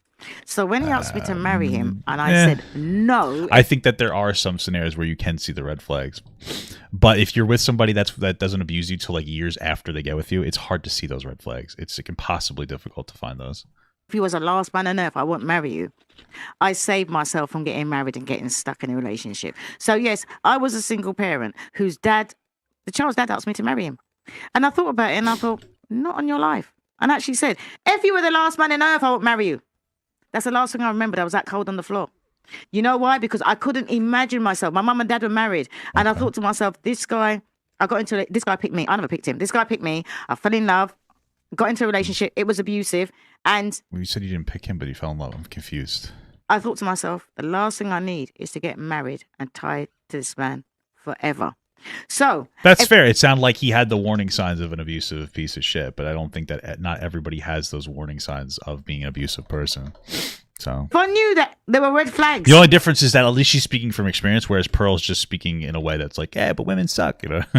Before, I could have turned around and said, oh yeah, you know what I mean? I want to get married. He proposed to me, had the ring, one knee, everything. I could have said, yeah. Then I would have been stuck in an abusive relationship as a married woman. And then I would have got divorced and still been a single woman who'd been married before in an abusive relationship. But I decided no. So it's too many women out there, they think, you know what? That will go by. They see a red flag, oh, that's nothing. They see this, that was nothing. And then they go along with the, oh yeah, let's get married. Now, I could have gone along with it. Everybody was like, yeah, on the outside, you two are together. It's working. He drops you shopping. He picks you up. He takes you here. He takes you there. But I knew in my heart that he was abusive. Nobody couldn't see it. Okay. And I decided that rather than get caught up in the great big wedding thing, knock it on its head. So when women are talking about they're not average, as a single parent, I had to be different. I had to stop going out there and thinking to yourself, you know what? I need a man. I didn't need a man. I know what I needed to do. I made the choice. I needed to look after my child. I needed to make sure I didn't have any more children. I needed to make sure that I become a positive role model for him and make sure that he had male mentors out there. So much so that eventually when I got back to the first man that I was in love with, by the time we got back together again, he was a single parent. He was willing to take me as a single parent. Okay, so basically, this is her, like, kind of, she drones on a lot. I get what she's saying. First of all, I think that Pearl gets her perspective of, like, that women that get abused, it's their fault because of this woman's experience, which makes sense. I see what she's saying. It's like survivor's bias, right? I think that's what they call it. Where this woman sounds like that she was in a situation where, like, she was with an abusive person that she identified, and she's like, I can't be with this person. And that happens for sure. But you can't always see the signs of abuse. That's just what it boils down to. There's a lot of different factors there. It's just funny that Pearl's perspective, there's no life experience in anything that Pearl says at all. And I took him as a single parent. So as far as I'm concerned, don't go out. If you're a single parent, look at other single parents. If you can't find no one that you trust. It's probably there's more single mothers, though, than single fathers. So it's going to be hard to find that. You know what I mean? There's just more women taking care of their kids than men. You can hand over to. Single parents unite. Single men who are parents, go out with single women who are parents. Because the women I think who that like for every single male parent, there's like 4 single women parents. So it's not that easy. Okay, now, nobody wants to be average. Everybody wants to be above average. But you know what? Okay. I'm average. This is who I am. You just brought the conversation to such a boring area. We were getting hyped. We were making fun of Pearl. This is getting ridiculous now. I've met somebody average. We got on great, and it works. I don't want to find someone with a fancy car. When I met him, he never wasn't even driving. Eventually got a fancy car, and I got it to drive. He gave it to me. Cool. But don't hang your hat too high. Women out there, and they're average. Makeup don't make you more than average. Intelligence don't make you more than average. Education don't make you more than average. The clothes that you wear don't make you more than average. The podcasts you go onto do not make you more than average. It makes you popular. This is just like such a boring, like, we were talking about like single parents and like dateability or whatever. We just get to here. I'm talking. Let me finish. Let me finish. Let me finish on it. Let me finish. I can't expand if I don't finish talking. Look, I'm English. Bro, honestly, old people talking is the most boring fucking thing in the entire world. I'm not even kidding. It's actually fucking it should be like classified as some kind of like inhumane treatment to fucking listen to old people talk. I'm Caribbean. I'm not African. So shut up and let me finish. When I finish talking, I've been sitting here. Africans are the best. My ass. You're gonna get high blood pressure. Africans were the best. They will be on here talking bullshit. Speak for yourself. Say that you are the best. Oh, Africans are the best. Caribbeans are the best. What if but God forbid that I say white pride, all of a sudden I'm the racist? I'm just relax. I'm not with that. I'm not with that.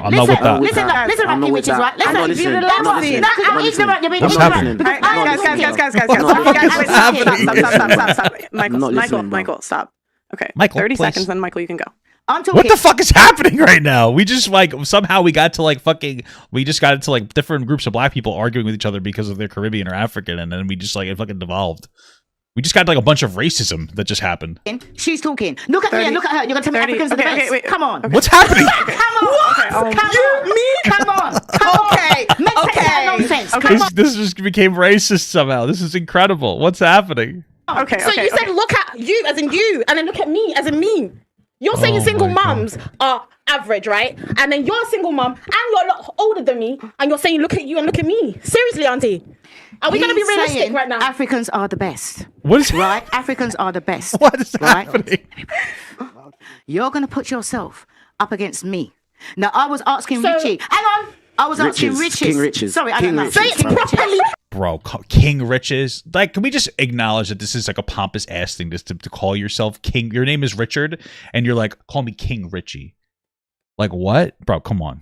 That's embarrassing. That's like when I was younger, I made people call me, I made everybody spell my name with 2 N's, Dan, because I thought it was such a cool nickname. Like, it's so childish. King Richard, the African man. Esther, wait. Okay.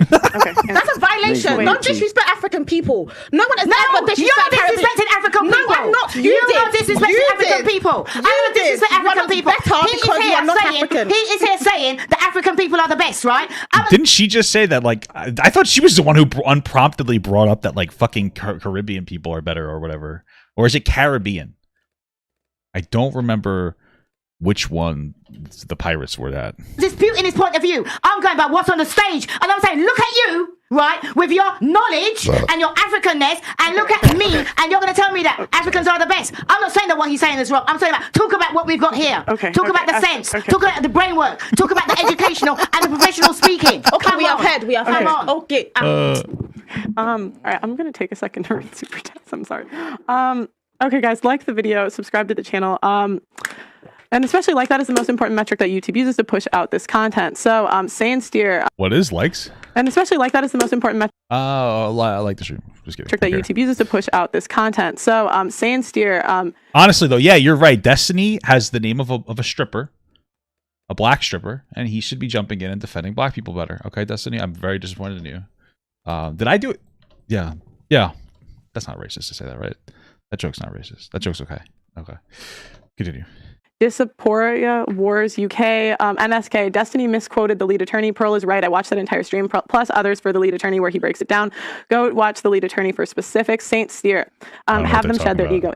Steve, why are you listening to the chick with the blue hair about masculinity? It's all Duran's fault. Sipping on sweet, delicious single mother tears. JB Quinnen, the fragile rock is dispensing misinformation. C. Dumbledore, Destiny, you are clueless as a top 1% man who also has a Juris Doctor and has spent well over $150,000 in court fees over my kids. You have no idea how family law works. Pray that you never find out. Caleb, it's obvious. Pearl goes whenever Destiny is getting a banger clip to distract people. Alexandria Rubio, wrong. I lost my son. Destiny is wrong. Casey, I just feel like this is probably not appropriate to read these, especially in rapid fire, and they're all obviously just going to be like a complete JustPearlyThings jerk off cum bait. So sack single mothers always blame men, never self-respect. Nico, can y'all please stop talking and bring on Ice Spice Zestiny in the house? And no Ice Spice, y'all are a munch. Where is she? QB Quinnen, the energy is only attractive for a corporation, HR, supervision, anything that's paradoxical to the role of mammy. See Dumbledore, tell me you're a loser without telling me you're a loser. Single mothers, hold my beer.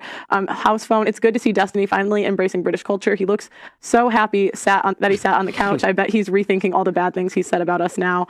You got beef with British people? You said we can't. You're not even British. Fuck off. No, I'm asking the question. I'm gonna be honest. I didn't know. I walked around today, and as soon as I heard someone say the word Tuesday, I wanted to fly the fuck back home. Okay. Jesus Christ. That's funny. Look, I'm trying to get out of this country too. Just kidding. I love my British brothers and sisters. No offense.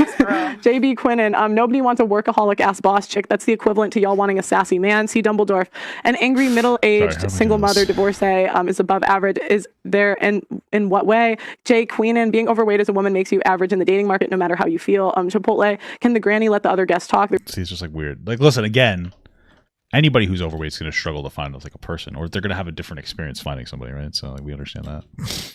Bro, I swear to God, if I lose again, I'm going to light my house on fire. Granny hasn't had one good point so far. Marcus, the distinction between men and women when going out is men approach women, so a man going out won't be approached the same way a woman will be. Saint Serge, look at KR just waiting to cook. Chipotle, KN, big name in the building. Destiny is Vosh, friend or foe. House phone, does this channel have members and mods? Yes, we do. Sign up. Corin, Auntie, stop taking oh, this was from earlier. Okay, so next question. Okay.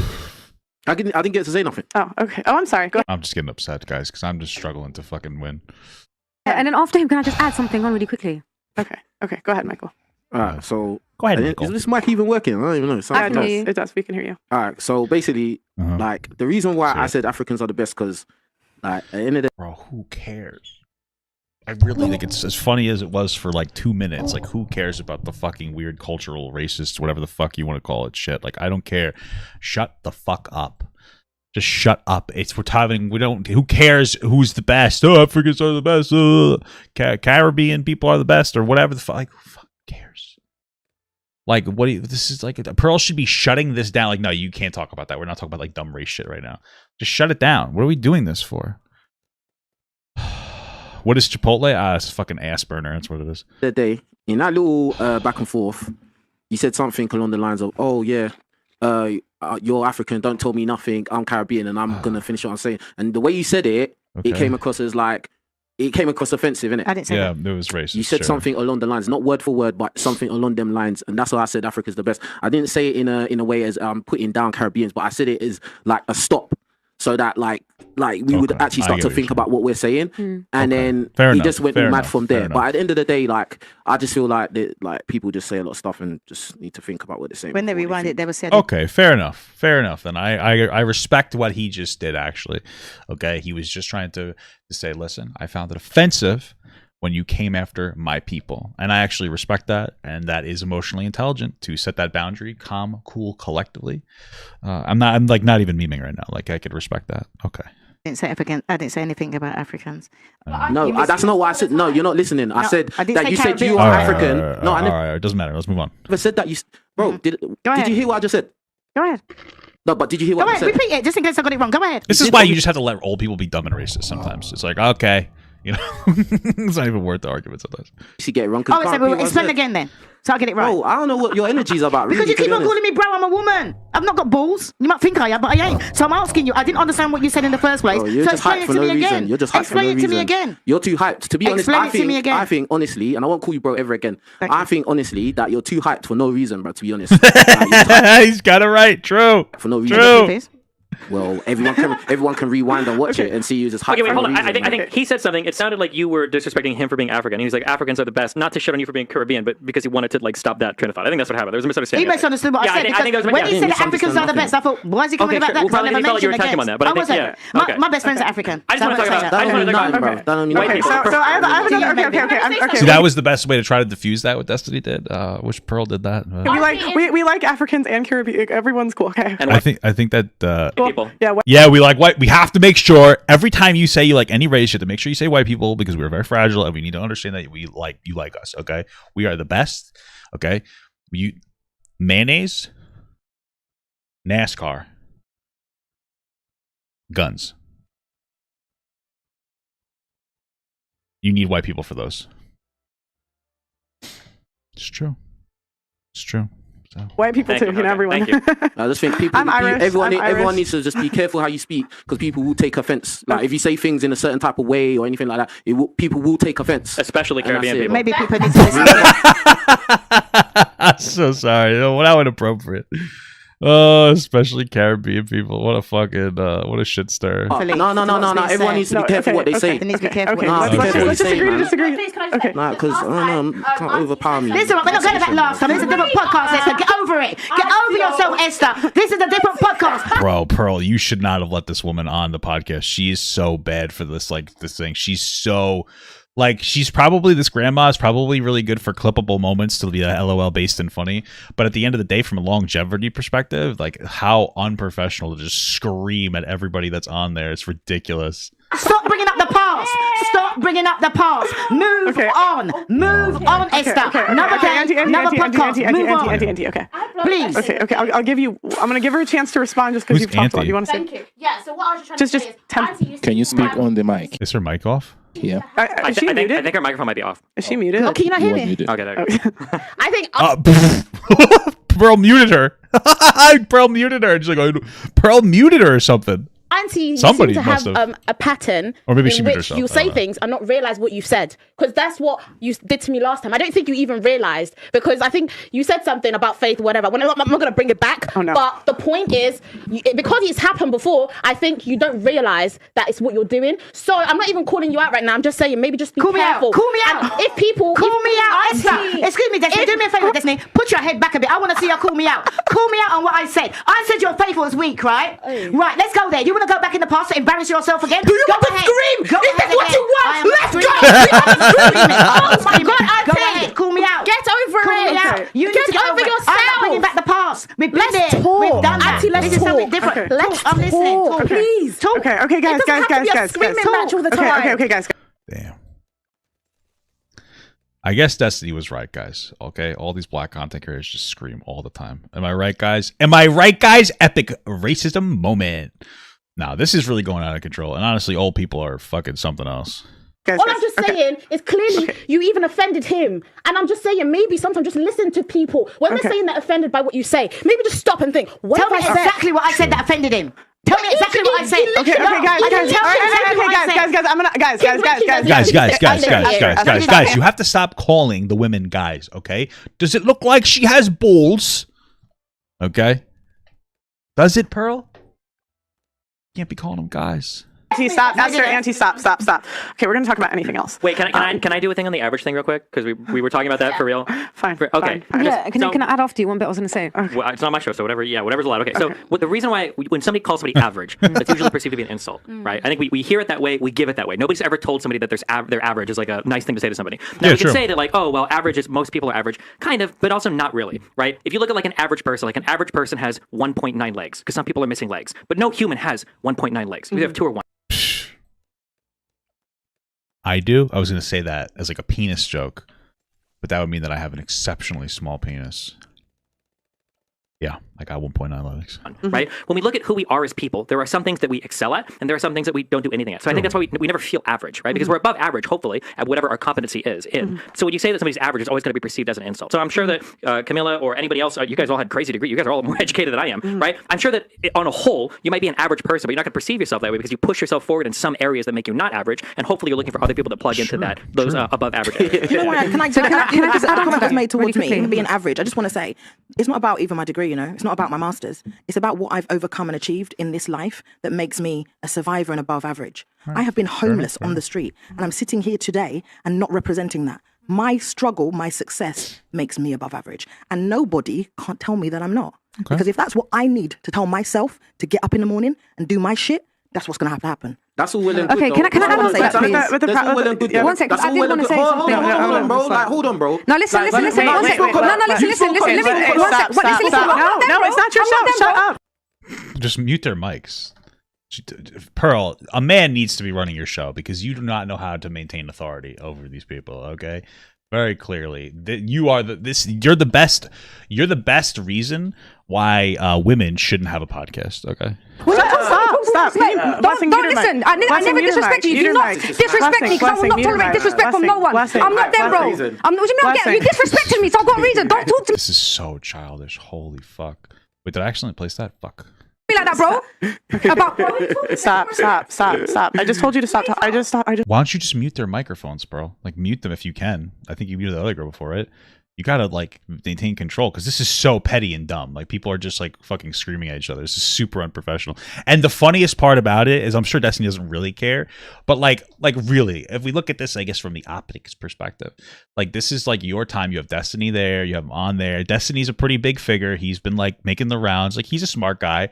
And this, like, eyes are on you. So not only is it unprofessional, because Destiny could feel the unprofessionalness and be like, yeah, and he's just gonna naturally, like, unintentionally perceive Pearl as just, like, less, professional. But then everybody, more eyes are on you now, and they're seeing you, like, unable to maintain any level of, like, control or decency in this conversation. It's just embarrassing, man. I told you to stop talking. Guys, I was gonna give you a chance, but you can't. Come on. Wow. 30 seconds. Go. Wow. 30 seconds, and then you. Yeah, 30 she seconds. just can't stop talking. Go. Anyway, I can't remember. She just threw me off. Okay. I can't remember. Okay. It was just so funny. Like, Okay. like, I don't know what's going on in this. We're talking about average. We're talking about average. It was average conversation. It was average conversation. All right, cool. Wait, hold on. Guys. Uh-oh, there's a man here. Finally, the man's there to get order here. Guys, no. Listen. The man is finally there. Listen, guys. Guys. The mics are off now. Guys. Here we go. We got the man here. Finally. Yo. All right, guys. Okay. All right. Thank you. The first rule of the podcast: don't interrupt the host. Yeah, we're not going to tolerate that no more. If that happens, you gotta go. Thank you. Okay. Yeah. Are we all cool with that? Okay. All right. Cool. Thank you. And no disrespect stuff either. Thank you. Okay. Wait. Okay, no. Stop. Okay, thank you. We're gonna go on to the next question. All right. She's very flustered. I'm not gonna tolerate disrespect. This might be your platform, but respect people when it comes to your Okay. Goodbye. Go. Okay, because. I'm sorry. I feel bad for bro, but then I'm also I'm gonna rebound. Bro, are you serious? I'm gonna lose again. You don't know who you're talking to. All right. Well, something that's important here. I need you to understand why I'm losing here. Okay, I have this cannon here, and I have this alchemist monkey to buff the cannon. The problem here is that because the alchemist is in proximity of a bunch of other units, he's not exclusively continuously buffing my cannon, and so he's not getting the proper shots off. This is the important content that you guys are here for, and it's very frustrating that it keeps happening. Okay. Careful, you call me bro. I call everyone bro. I have a show here and I call everyone bro. Don't call me bro. So that's why she's angry. Don't call me bro. You're angry because I called you bro. I called auntie bro and she's right next to me. No, auntie hates it. Auntie hates it. Wow. Auntie told you People are very sensitive and all very annoying. long time. Auntie hates We're it. in here on the podcast, but there's the streets as well, bro, innit? Mind yourself, bro. Mind yourself. Yeah. That's what we call toxic femininity, when you get so offended by being called bro that you have a meltdown, okay? Jesus Christ. This is ridiculous. You're damn right. You're damn right, bro. You're damn right. And I'm going to see how fucked up you are. Yeah? Right. Okay. Disrespect. Because I called everyone bro. Listen, don't call me bro. I don't know you. So that's what you have to say, though. That's what you have to say. You don't mug. But that's what you have to say. You're just embarrassing yourself. I'm embarrassing myself. I know. Do you know something, right? Oh, these British people. Wait. Know something, right? Excuse me. What's your name? Hello, young lady. What's your name? T. Do you know what I'm gonna do for the first time ever? I'm gonna fucking follow you. See you later. Jesus. Wow, dude. Listen. Okay, so here's the thing.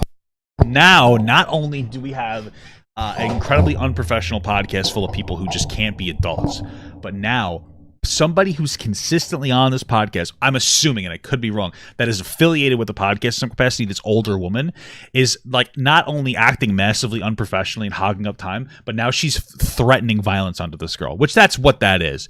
Bro, holy fuck. This is hilarious to me. It's so insanely unfucking professional. Holy shit.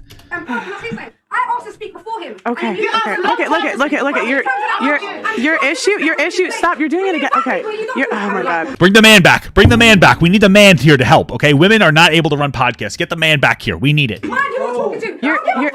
Oh my god. Don't disrespect me, bro. Why are you making this? Blessing. Because you're a mum. That's why you're a mum, bro. Oh my. You're lucky we're in there. I'll smoke you myself, you dickhead. Holy fuck. We nuked the wrong country. Let me just tell you. Holy shit. Shut the fuck up. These British people are so annoying. Wow. Jesus.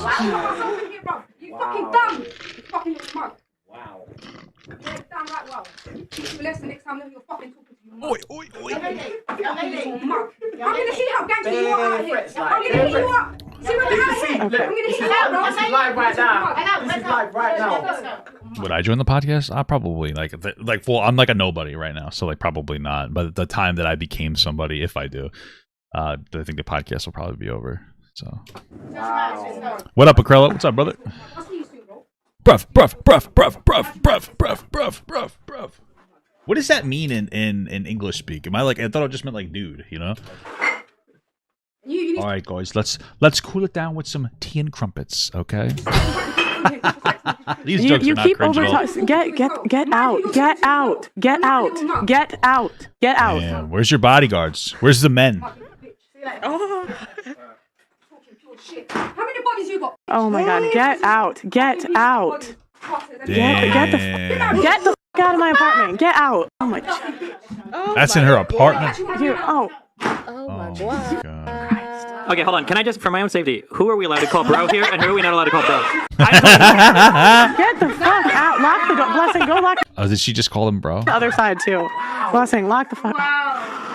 Yo, the only reason was because she kept interrupting me. Jesus Christ. Wow, dude, not for nothing, but like, it's kind of fucked up that Destiny left this part in there because it's entertaining, but like, and I would too, bruv. Okay, just keep that in mind. I would have left it in there too because it's funny, but like, for the sake of Pearl, it makes her look so fucking bad, bro. It's so bad. Look, I don't. Oh my god. What? Can you go check? Just go double check. Go.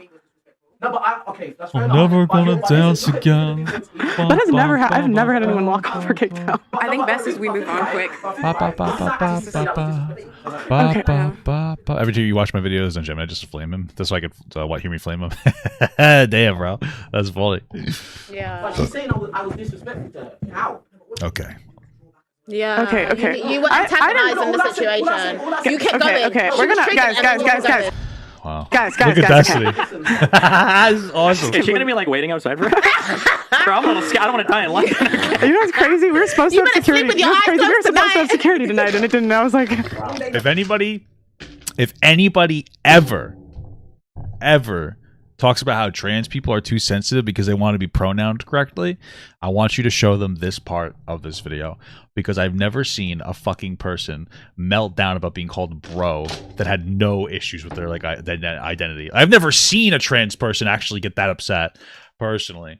You know, this is fucking crazy. These people are just going, don't call me bro. Why?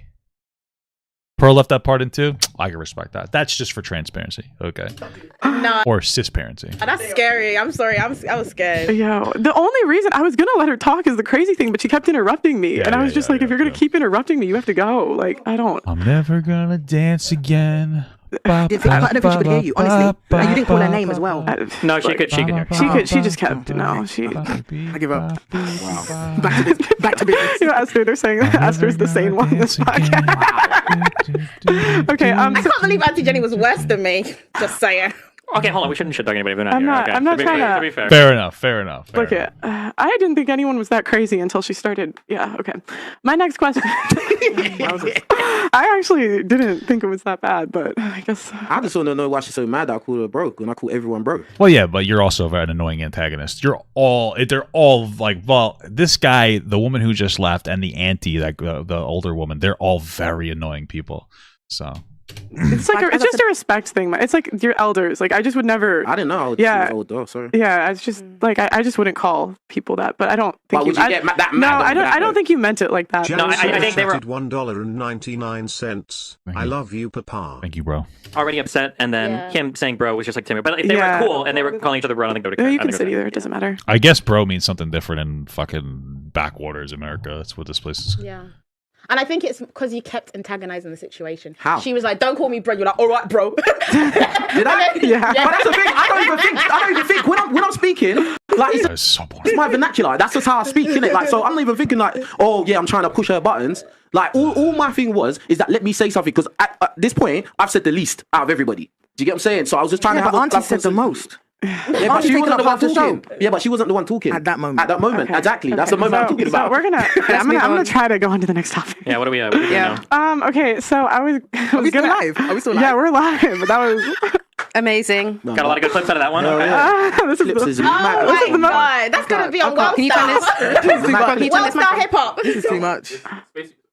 Yeah. That was mad. Oh, Blessings telling that you guys to you know Destiny, the crazy thing is I've never had a kick out. I've made it a whole year almost. I've never had anyone walk out. Brought that Miami energy back. I know. Oh my gosh. Is the Miami of Europe? What? Is London the Miami of Europe? No. Okay. Okay. Wow. That was a watch. Okay. There's like another video. Destiny reacts to everyone getting kicked from JustPearlyThings debate. Hyperinflation can happen one day. Sony, all this is. Okay, but I wasn't complaining. That's not true. That's not true. I actually read it. Out of school, whatever, we're gonna have some kind of relationship, and he's hot. Blah blah. No, bruv. No. You get pumped and dumped. So. And then it's when you get to like 30 years old. Now you want a nice guy. Now you want a good guy. He doesn't have to be tall. He doesn't have to be rich. I just want a guy that's gonna be there and loyal. Come on, bro. See, I don't think so. I think so. Sorry. Go on. No, go. Destiny, I have a question for you. Why do you think that college-educated women initiate divorce 90% of the time? It's just not true at all. Okay. I don't know. What do the stats say? Isn't it that usually people aren't happy in their relationships? It depends what study you look at. I've looked at sometimes it's financial, sometimes I've seen infidelity. I think is a high one. I've seen people are just there's triple the fidelity when like a guy is not the primary breadwinner in the relationship. Generally not happy with the relationship. Like the guy cheats 3 times by time. The reconcilable differences. That's one as well. I was just curious, anecdotally. No, it seems like you're trying to dunk on women that are college educated. This is the problem with the dumb shit that she says. It's like she's not asking out of like context, like, why do you think this happened? She's just trying to like make it seem like women are the ones that engage in like relationship breaking, and that women shouldn't get college educated because they need to stay at home. Like, it's very like pathetic shit. I don't know very many divorcees with college degrees, so I can't really say. No. Oh, okay. Why, do you? Mm-hmm. What do they say? I mean, I don't ask them. They're like my mom's friends. I don't I don't ask them for the behind the scenes of their divorces. Do you feel like, asking that question, you feel like something in college makes women want to? No, I mean, I feel like women just have a hard time. I mean, I think it kind of goes back to like women out earning men have a hard time respecting the men they're with. I don't think that's true. I think that a lot more of it has to do with men that are getting out earned have a lot of issues with themselves feeling secure. That's not true. That's not true. That's not true. I actually read into that data. It's not true. I read into that data and it explained why. So a lot of time the women reported that they had way too much responsibility in the marriage. So they were expected to be in charge of the household duties and still work a job. Interesting. And they had to... Oh, come on. What percent of modern women actually cook? Wait. That is 20% of the men, when both parents are working, only 20% actually reported to doing household duties. That's scary when you're both working. I mean, I'm just saying this shit's automated nowadays. I mean, you have a washing machine, a dishwasher. You're such a dumb, annoying person. Holy fuck. But as much as it's automated, men still don't do it. Yeah, it's true. Like my wife and I, listen, my wife does the majority of the household stuff, but I'll do it when she asks me to do it. Like, you know what I mean? I know I'm a little bit lazy when it comes to it, but I'll do it. I'll try to do the dishes every once in a while and shit, and I'll try to. But like, my wife still works, and she also takes care of a lot of stuff. Like, men can be kind of lazy when it comes to shit like that. You know what I mean? Like, it's just kind of true. So that's what happens.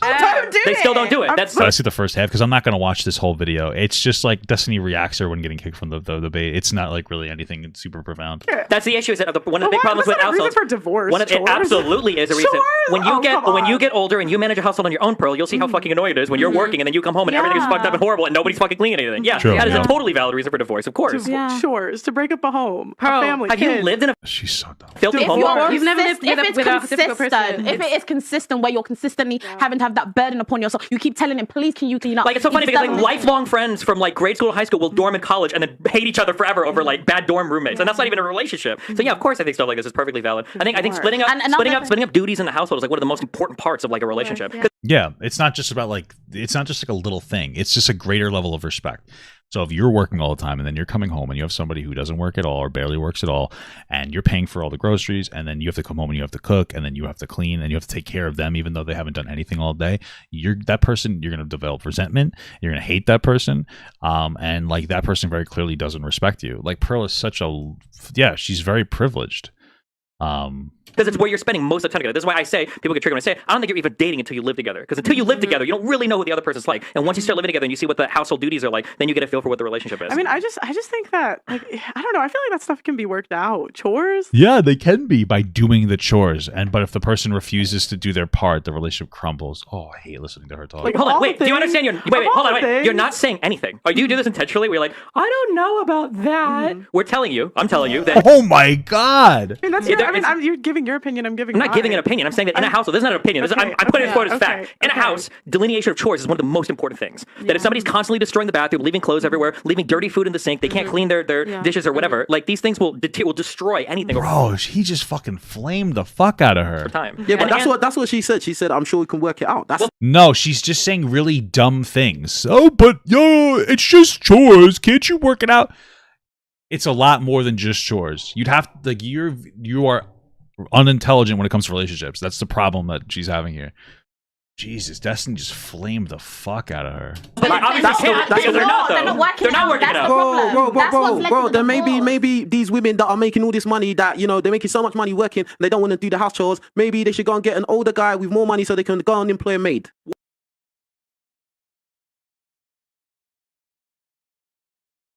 Caribbean people are better than African people. That's all I have to say to what he just said. Okay, Caribbean people are better than Africans. Okay, what this fucking idiot just said was that if a woman is making a lot of money, a woman who has very clearly, if you're making a lot of money as anybody, you put a lot of time, energy, and effort into your craft. Okay, that she should find somebody who makes even more money than her, so she can quit her job and play maid, rather than that woman being able to find a man who will be willing to do the household chores because they may not want to work as much.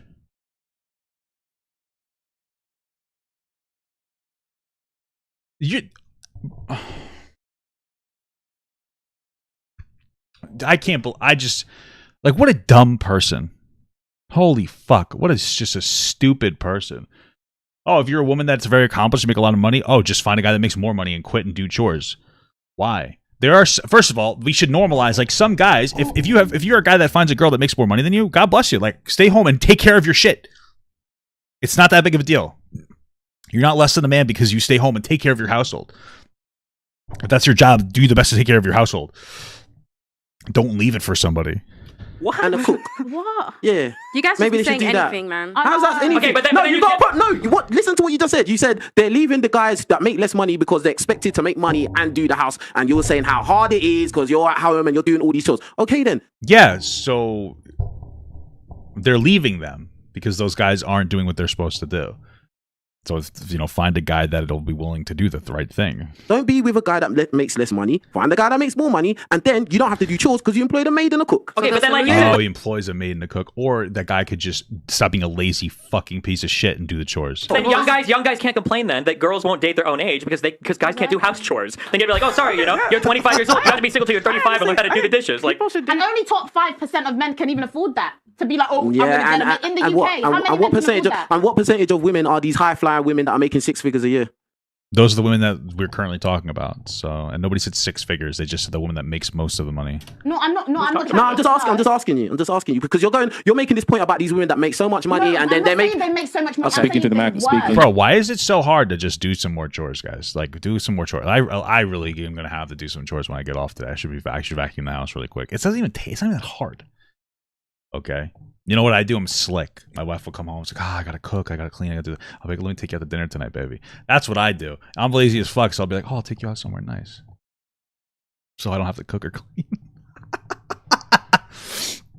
I do work as well. You know what I mean? Especially yesterday, I did like a lot of streaming and video editing myself because I did like a special thing. But dude, come on, like chip in, do your fair share, dude. Holy shit! I'm saying they work. So having a full-time job, on average, men or women are going into what they're in. They're specifically talking about relationships where the woman makes more money, and like they're talking about why the relationships break off, and it's because the men tend to be lazy, unfortunately.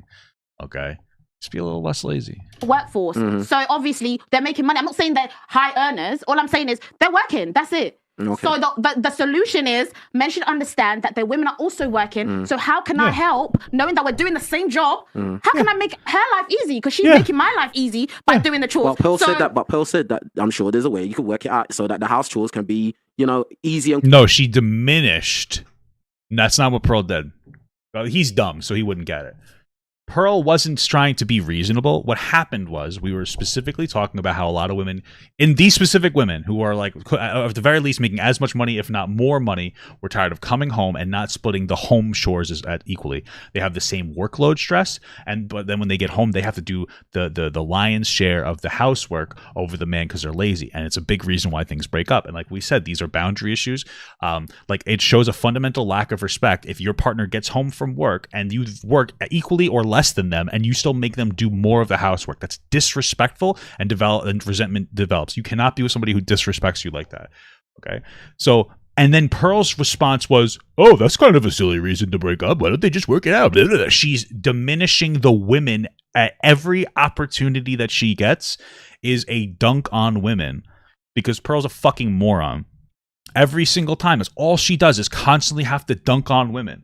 There's no male advocacy in this space. It's just shitting on women relentlessly. She asked that as a suggestion as to why women are dumb. That's all she's trying to say.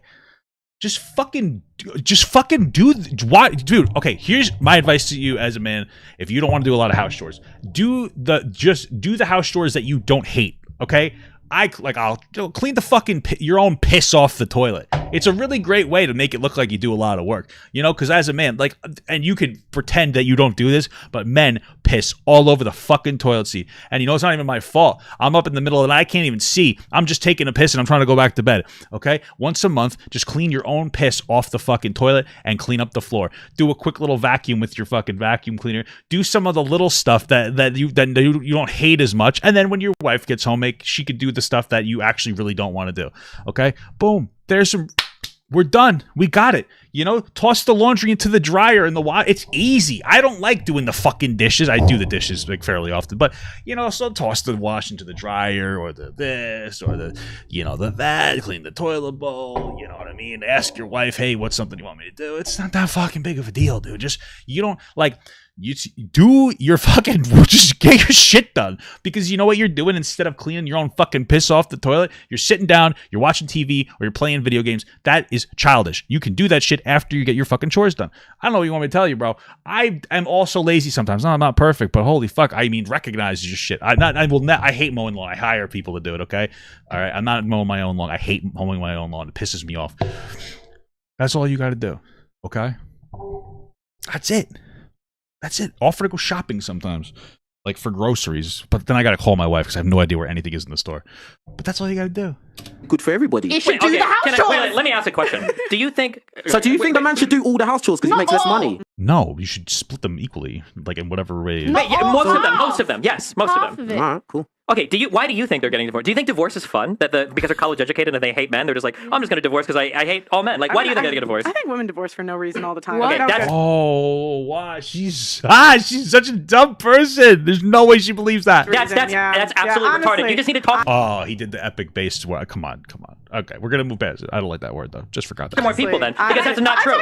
You don't. Nobody gets divorced for fun. What a stupid thing that she said. Girls just get divorced for LOLs. 4 days a week for a year. Yeah, if you think that people just get divorced, 4 days a week on the street. Red pill community. That's different. Esther, you've never seen my street interviews. Then I've done so many street interviews. I talk to random strangers on the street all the time.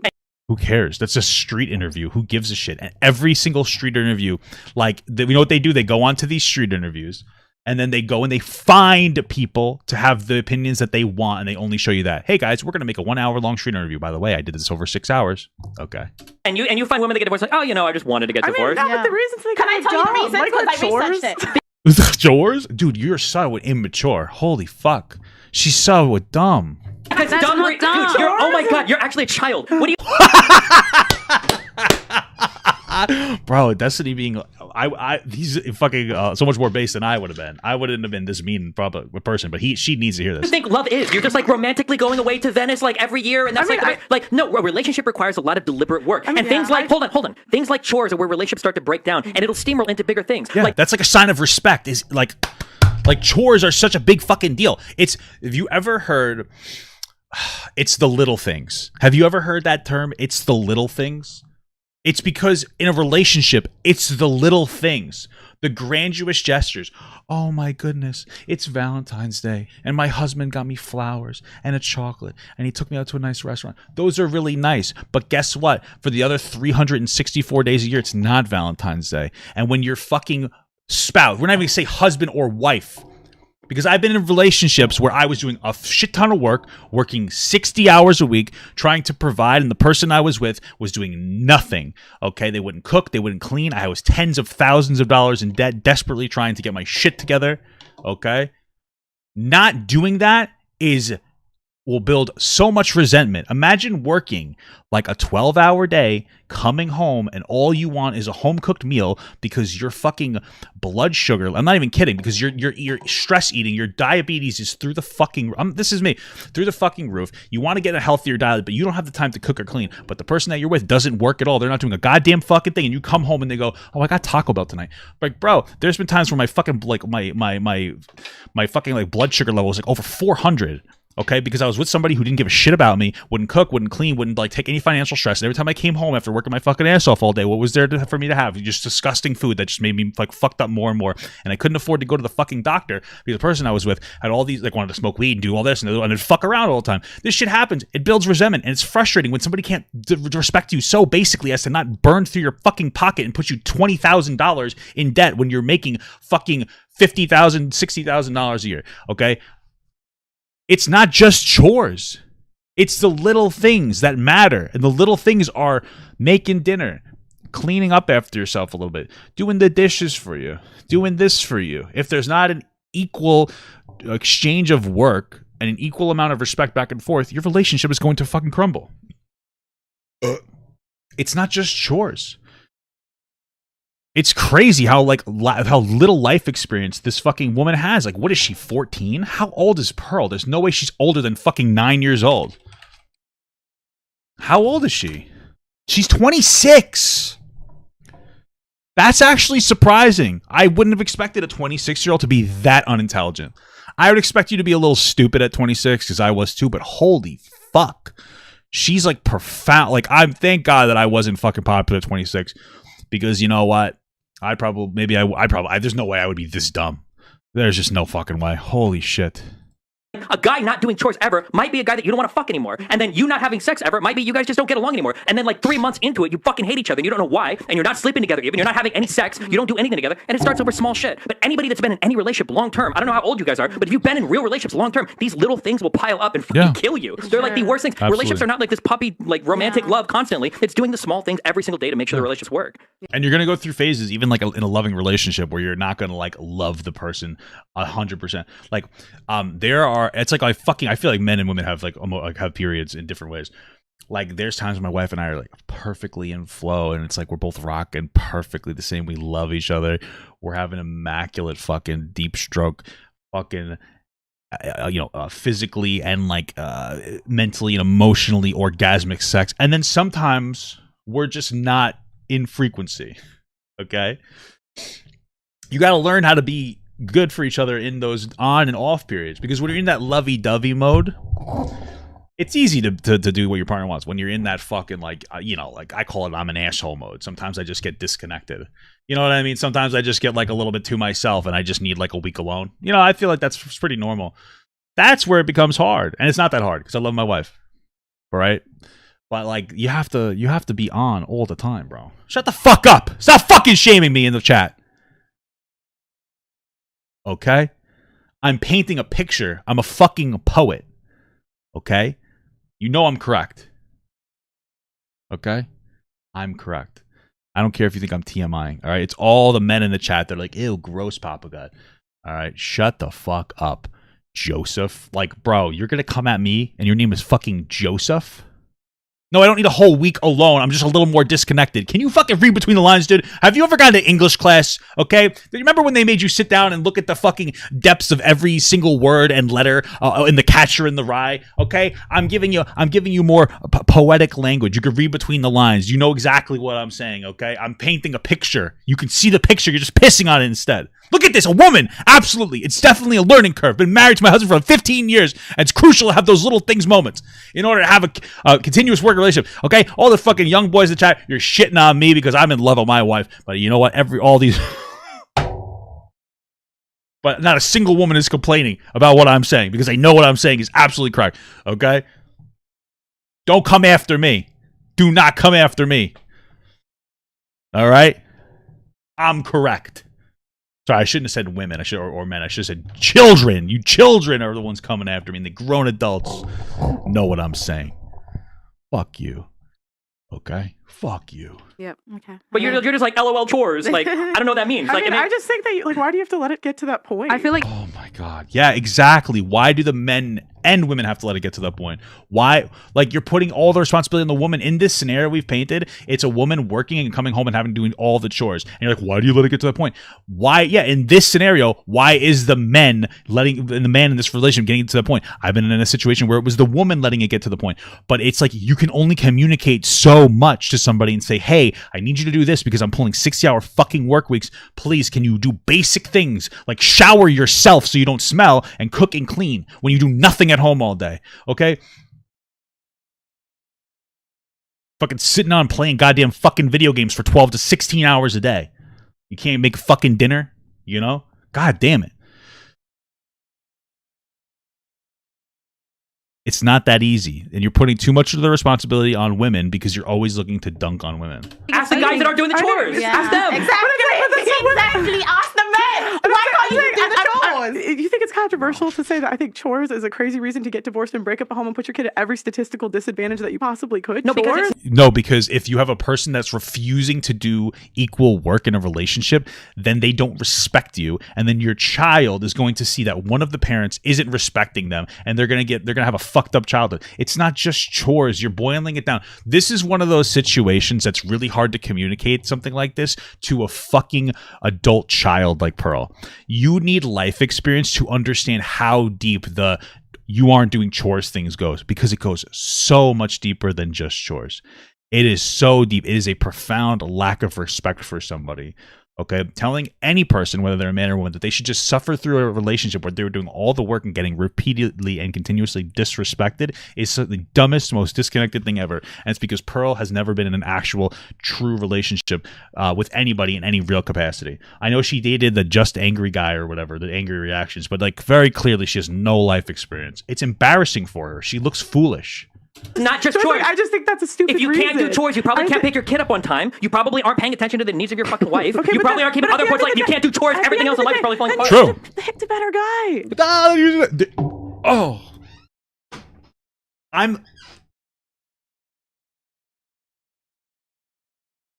You're the reason why men are taking their own lives at higher rates, Pearl. Holy fuck. Okay? Because I want to do that right now. Jesus Christ. Then why does the woman have to be blamed because the guy's not doing chores? Well, you should have picked a better guy. Well, now you should just deal with it. Why are you getting divorced? Why not just tell the guy to do the fucking chores? Do some fucking chores, you lazy piece of shit. That's what I'm talking about. Male victim complex. She's telling every worthless man that's in a relationship with a woman who makes more money than them and is being lazy and not doing chores all day that it's her fault for picking you, and it's her fault for breaking up the relationship because you should be a fucking coddled, pathetic fucking man instead of just doing equal work. This is a generation of men who grow up with like fucking with single mothers, and I love single mothers, okay, that like coddle them, okay, because they have weak ass men who leave the relationship and all they get is a feminine perspective, and femininity is value building. But if you have too much of just a mother and not enough of a fucking father and not enough masculinity, you're a fucking entitled little baby bitch that needs everything fucking handed to you, because that's what single mothers do. Just so you guys know, single mothers, they're great, but they'll do everything for you. Like, I don't know why mine didn't, but like a lot of them will. They'll just do everything for you. You know, probably because they feel guilty or something, because dumb fucks like Pearl push these dumbass perspectives. But like, these people are so coddled. Fuck. Dude, do chores. It's not that fucking hard. Do some chores. God damn it. I feel it's pathetic when I'm represented by a group of men who can't fucking clean their own piss off the toilet.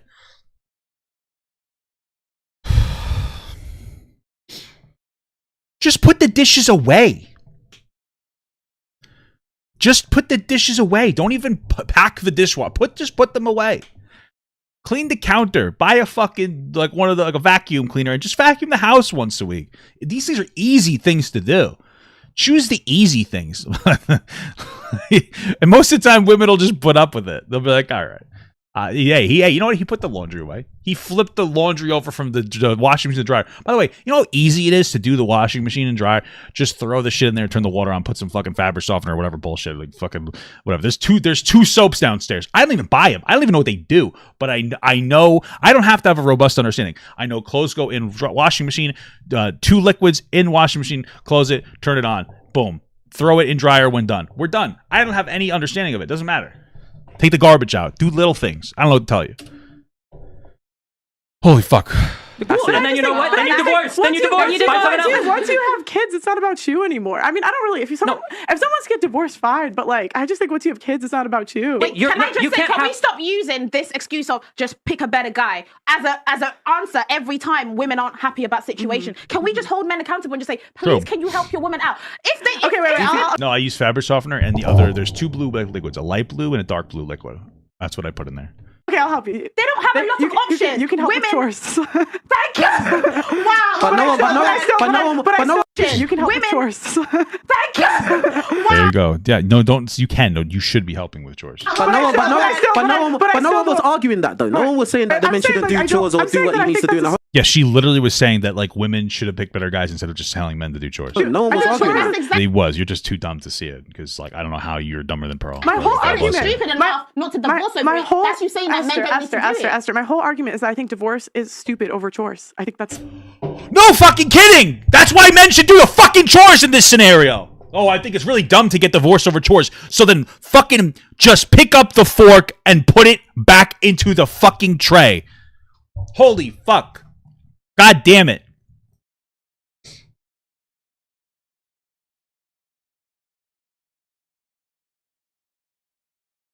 I don't even know how to make this real world for Pearl. My fucking camera's going crazy. How do I even like communicate to you how like just how do I do it? What's going on my fucking webcam right now? It's getting all blurry. It's really, hey guys, it's really dumb to get divorced. Oh, whoa. Are doing divorce. No. Divorced.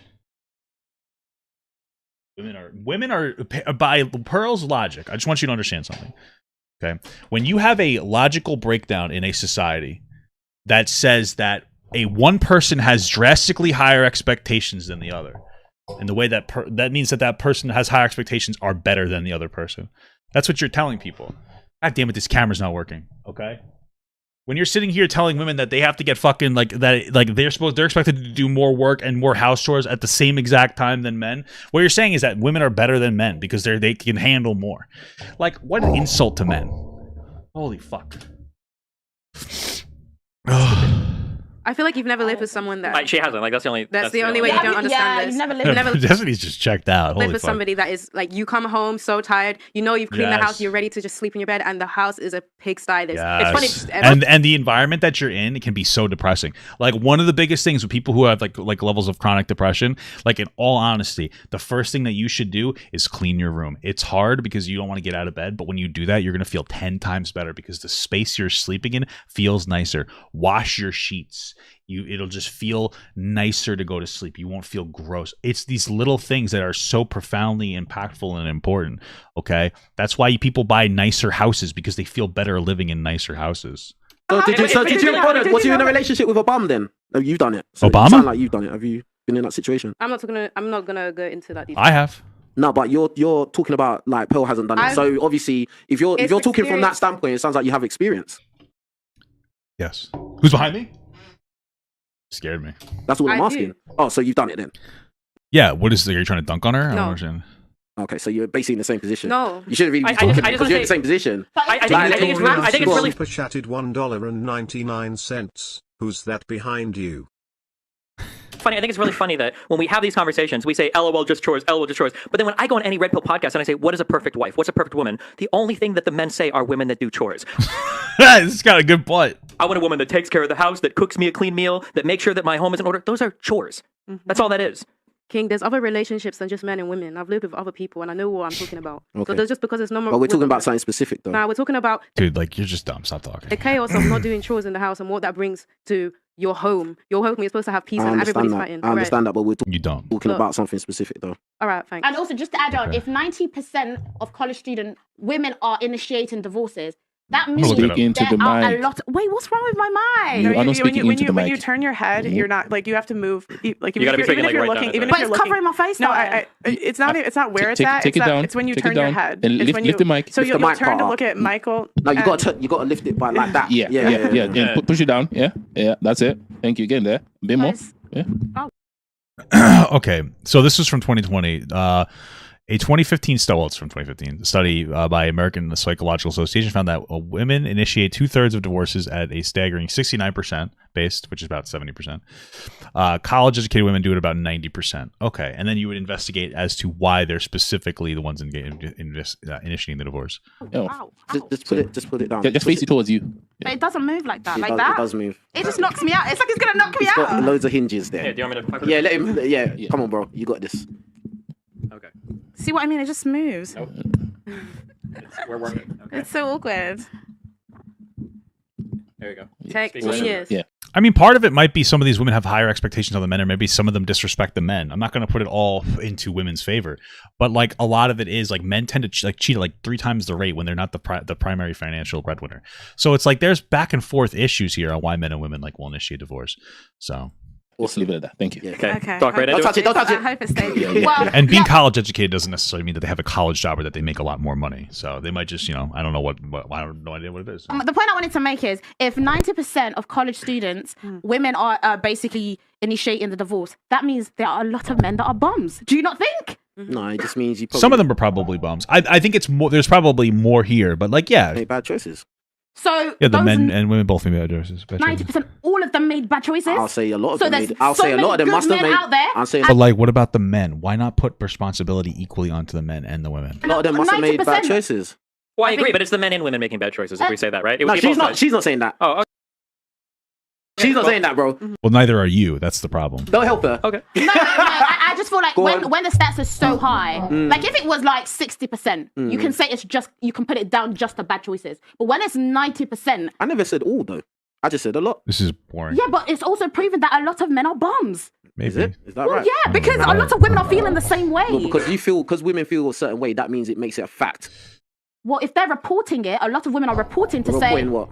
Exactly. They're reporting that one of the reasons that they've initiated divorce are things like the man's not understanding helping out with other responsibilities. Okay. That's one aspect. Yeah, exactly. But that's what we're discussing. Do you think the women that just choose men over superficial things, and when it doesn't work out because he's a Chad and Tyrone and he cheats, do you think they add that to the list as well? A Chad and Tyrone? What? Did they come out with accountability and say, you know what, I picked horribly. I picked the guy because he was 6'6" and he had a big willy. Do you think they put that down as well?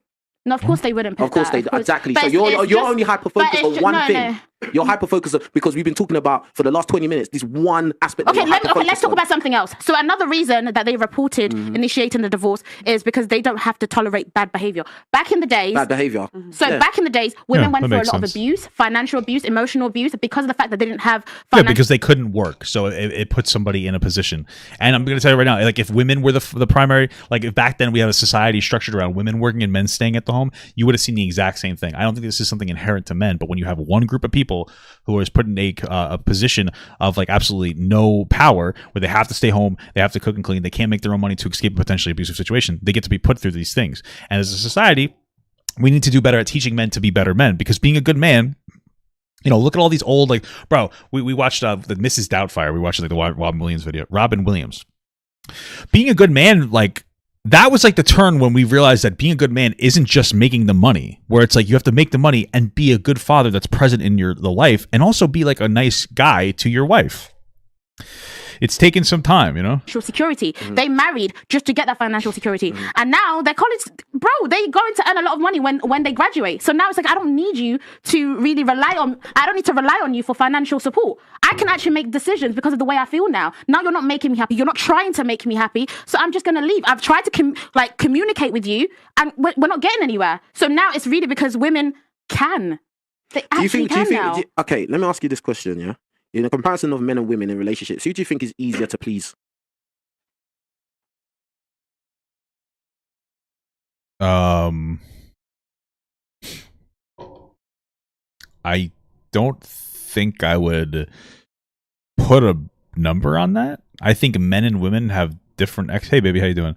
I think men and women have different goals, and they can be different difficulties to please. I don't know. I never dated a dude, so I guess I don't really know. I feel like there's no productive reason for this question. Be real, man. Be real. Who's easier to please? I don't know. You know the answer. I bought my wife a stuffed animal and a Toto cup and put a Lego rose in it yesterday, and she fucking went crazy and loved it. Okay? I bought my wife a $15 book for Valentine's Day. That's a pop-up book that says I love you on like 7 pages, and that's how many pages it was. And she found it too early because she was cleaning my room with me. And she started crying because how sweet it was.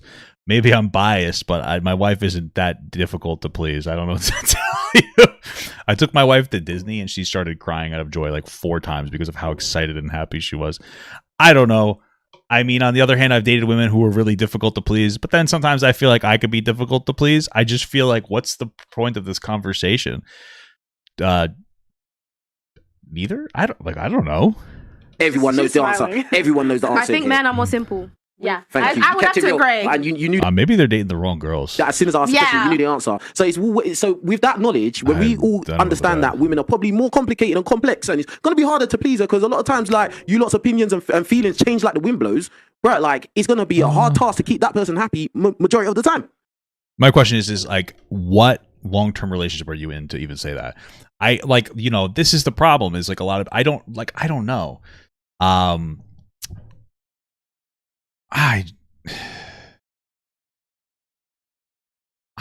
don't know. Like, why are there always people who aren't married or in long-term relationships? I just don't think women are harder to please generally. Maybe I'm just wrong, but are you trying though? Are you trying? That's the point. I mean, I feel like it's like equal, I guess, but whatever. If they're just like literally leaving their marriage just because they're just not happy, that's nonsense. I mean, if we have a historical precedent that women are expected to like not only cook and clean, but even if they do fit like they are making money and going to work, they're also still expected to cook and clean. It's a reasonable argument to make that the reason that women are perceived as more difficult to make happy, it's because women are already doing what they're supposed to be doing to make you happy. We've said as a society that women are supposed to cook and clean and keep the house clean, blah blah blah blah blah, and so like they're expected to do that, and if they don't, then they're valueless. This is what the manosphere upholds. So they're already doing their thing. When you're like, oh, women are so hard to please, it's because like the women are coming in standard doing the things they're supposed to do, and as a man, like what? Like you're not. Like if you're arguing against men fucking doing basic chores to keep a household going, and then you're saying, oh, women are so hard to please. But the only thing you got to do to please a woman in this case is just do the fucking chores. It's really not that hard to please a woman. You just do that. I rub my wife's back sometimes. It makes her very happy. I don't think it's that hard. People are just like, I don't know, annoying, inconsiderate. I don't know. But if they're actually trying to communicate it and the man is it's not getting anywhere, then there's a problem there. All right, I think that we're good on this conversation. I agree. And I'm a woman. And so you've never said. Let me ask you, because you're a woman. Can I ask you, because you're a woman? Yeah. Now you're happy in it. So okay, boom. So what? You've never ever hooked up with a guy just like you found him attractive? All right, this is boring. I want Papa God to pee on my face, but just as a friend. There's nothing weird about that. I want him to pee on my face.